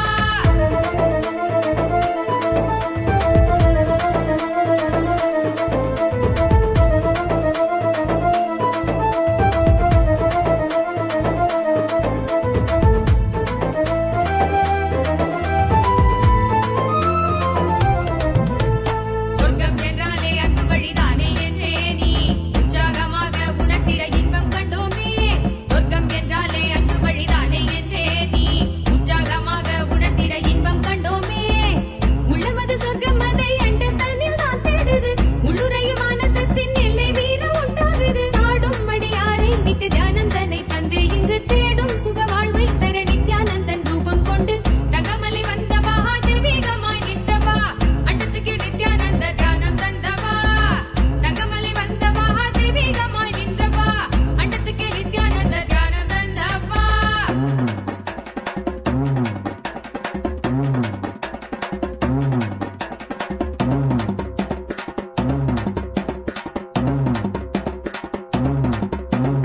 உள்ளுக்குள் உண்டாகும் நித்ய ஆனந்தம் கண்டாலே உள்ளம் தெய்வீகம் கொண்டாடும் என்றாய் நித்யானந்தா நீ.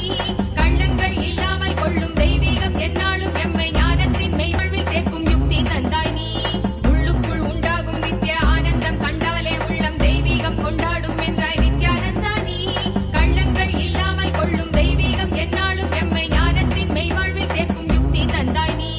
நித்யாவன் பாதம் அதை கண்டாலே போதும் மெய்ஞானம் வாழ்வில் பொறியாக குடியேறும். அகமும் தெளிந்தே ஆனந்த கூத்தாடிவிட குருவாய் வளர்ந்தான் மெய்ஞானம் எம்முள்வதிட. தங்கமலை வந்த மகாதேவிகமாய் நின்றவா அண்டத்துக்கு நித்யானந்த தியானம் தந்தவா. தங்கமலை வந்த மகாதேவிகமாய்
மகிழ என்னாலும் ஆனந்த மழை அருளாய் பொழிவான் தெய்வீகம் தன்னை தந்திட தங்கமலை வந்தவா தெய்வீகமாய் நின்றவா அண்டத்துக்கு நித்யானந்த தியானம் தந்தவா தங்கமலை வந்தவா தெய்வீகமாய் நின்றவா அண்டத்துக்கு நித்யானந்த தியானம் தந்தவா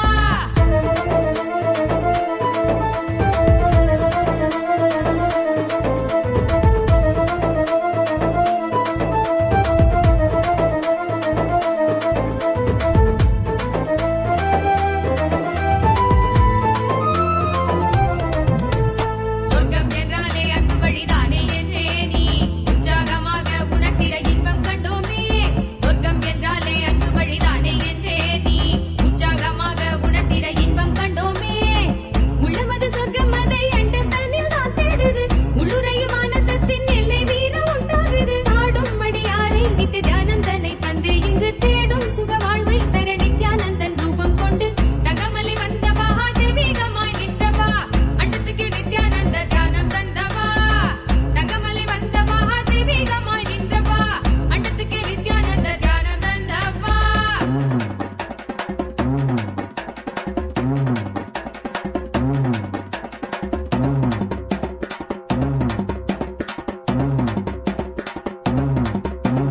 உள்ளுக்குள் உண்டாகும் நித்ய ஆனந்தம் கண்டாலே உள்ளம் தெய்வீகம் கொண்டாடும் என்றாய் நித்யானந்தா நீ கள்ளங்கள் இல்லாமல் கொள்ளும் தெய்வீகம் என்னாலும் எம்மை ஞானத்தின் மெய்வாழ்வில் சேர்க்கும் யுக்தி தந்தாய் நீ உள்ளுக்குள் உண்டாகும் நித்ய ஆனந்தம் கண்டாலே உள்ளம் தெய்வீகம் கொண்டாடும் என்றாய் நித்யானந்தா நீ கள்ளங்கள் இல்லாமல் கொள்ளும் தெய்வீகம் என்னாலும் எம்மை ஞானத்தின் மெய்வாழ்வில் சேர்க்கும் யுக்தி தந்தாய் நீ நித்யாவன் பாதம் அதை கண்டாலே போதும் மெய்யானம் வாழ்வில் பொறியாக குடியேறும் அகமும் தெளிந்தே ஆனந்த கூத்தாடி விட குருவாய் வளர்ந்தான் மெய்யானம் எம்முள் வந்திட தகமலை வந்தவா தெய்வீகமாய் நின்றவா அண்டத்துக்கு நித்யானந்த தியானம் தந்தவா தகமலை வந்தவா தெய்வீகமாய் நின்றவா அண்டத்துக்கு நித்யானந்த தியானம் தந்தவா தகமலை வந்தவா தெய்வீகமாய் நின்றவா அண்டத்துக்கு நித்யானந்த தியானம் தந்தவா தங்கமலை வந்தவா தெய்வீகமாய் நின்றவா அண்டத்துக்கு நித்யானந்த தியானம் தந்தவா கட்டி தரும் நித்யானந்தன் தியானம் தன்னை செய்தாலது பக்தியோடும் ஸ்ரத்தையோடும் நித்யா உன்னை பூஜிப்பது பல நாள் தவமோ பல நாள் நித்யானந்தன் ரூபம் இன்று இறையே குருவின் உருவில் வையம் காக்கும் எண்ணம் கொண்டு தங்கமலை வந்தவா தெய்வீகமாய் நின்றவா அண்டத்துக்கு நித்யானந்த தியானம் தந்தவா அண்டத்துக்கு நித்யானந்த தியானம் தந்தவா அண்டத்துக்கு நித்யானந்த தியானம் தந்தவா அண்டத்துக்கு நித்யானந்த தியானம் தந்தவா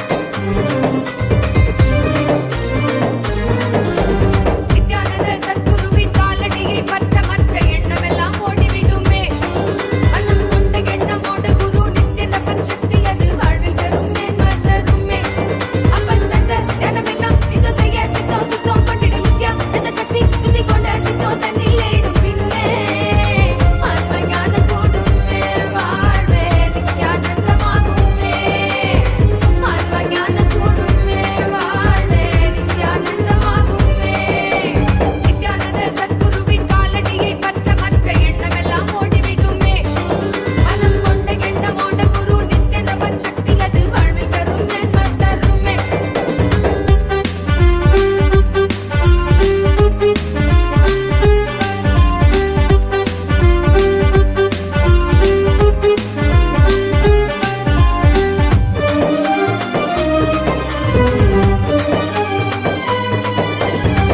ஆடும் மகிழும் உன் அச்சத்தையே விதைக்குது அசைய வெது வெதுவா பேராசையா மாத்துது ஆடும் மகிழும் உன் அச்சத்தையே விதைக்குது அசைய மெது மெதுவா பேராசையா மாத்துது ஆன்மீக வாழ்வு தரும் ஆனந்தமும் தேடி வர ஆகாது ஆசையச்ச தூர போட்டிடு ஆன்மீக வாழ்வு தரும் ஆனந்தமும் தேடி வர ஆகாது ஆசையச்ச தூர போட்டிடு நித்ய மந்திரமாச்சு வாழ்வின் அனந்த யந்திரமாச்சு நித்ய மந்திரமாச்சு வாழ்வின் அனந்த யந்திரமாச்சு ஆடலாம் பாடலாம் கொண்டாடலாம் ஆனந்தமாய் நித்யதவன் பாதை பாடலாம் தியான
அனந்தை ஓடிவிட ஆனந்தமாயாண்டிட்டு அனந்த வாழ்வு காண நித்த தந்த வழியுது அனந்தை ஓடிவிட ஆனந்தமாயாண்டிட்டு அனந்த வாழ்வு காண நித்த தந்த வழியுது உருவம் இல்லாது உள்ளே பொங்கி எழும் ஆனந்தத்தை வடிவாய் வெளிக்காட்டிவிடும் யுக்தி தான் இது உருவம் இல்லாது உள்ளே பொங்கி எழும் ஆனந்தத்தை வடிவாய் வெளிக்காட்டிவிடும் யுக்தி தான் இது நித்திய மந்திரமாச்சு வாழ்வின் அனந்த யந்திரமாச்சு நித்திய மந்திரமாச்சு வாழ்வின்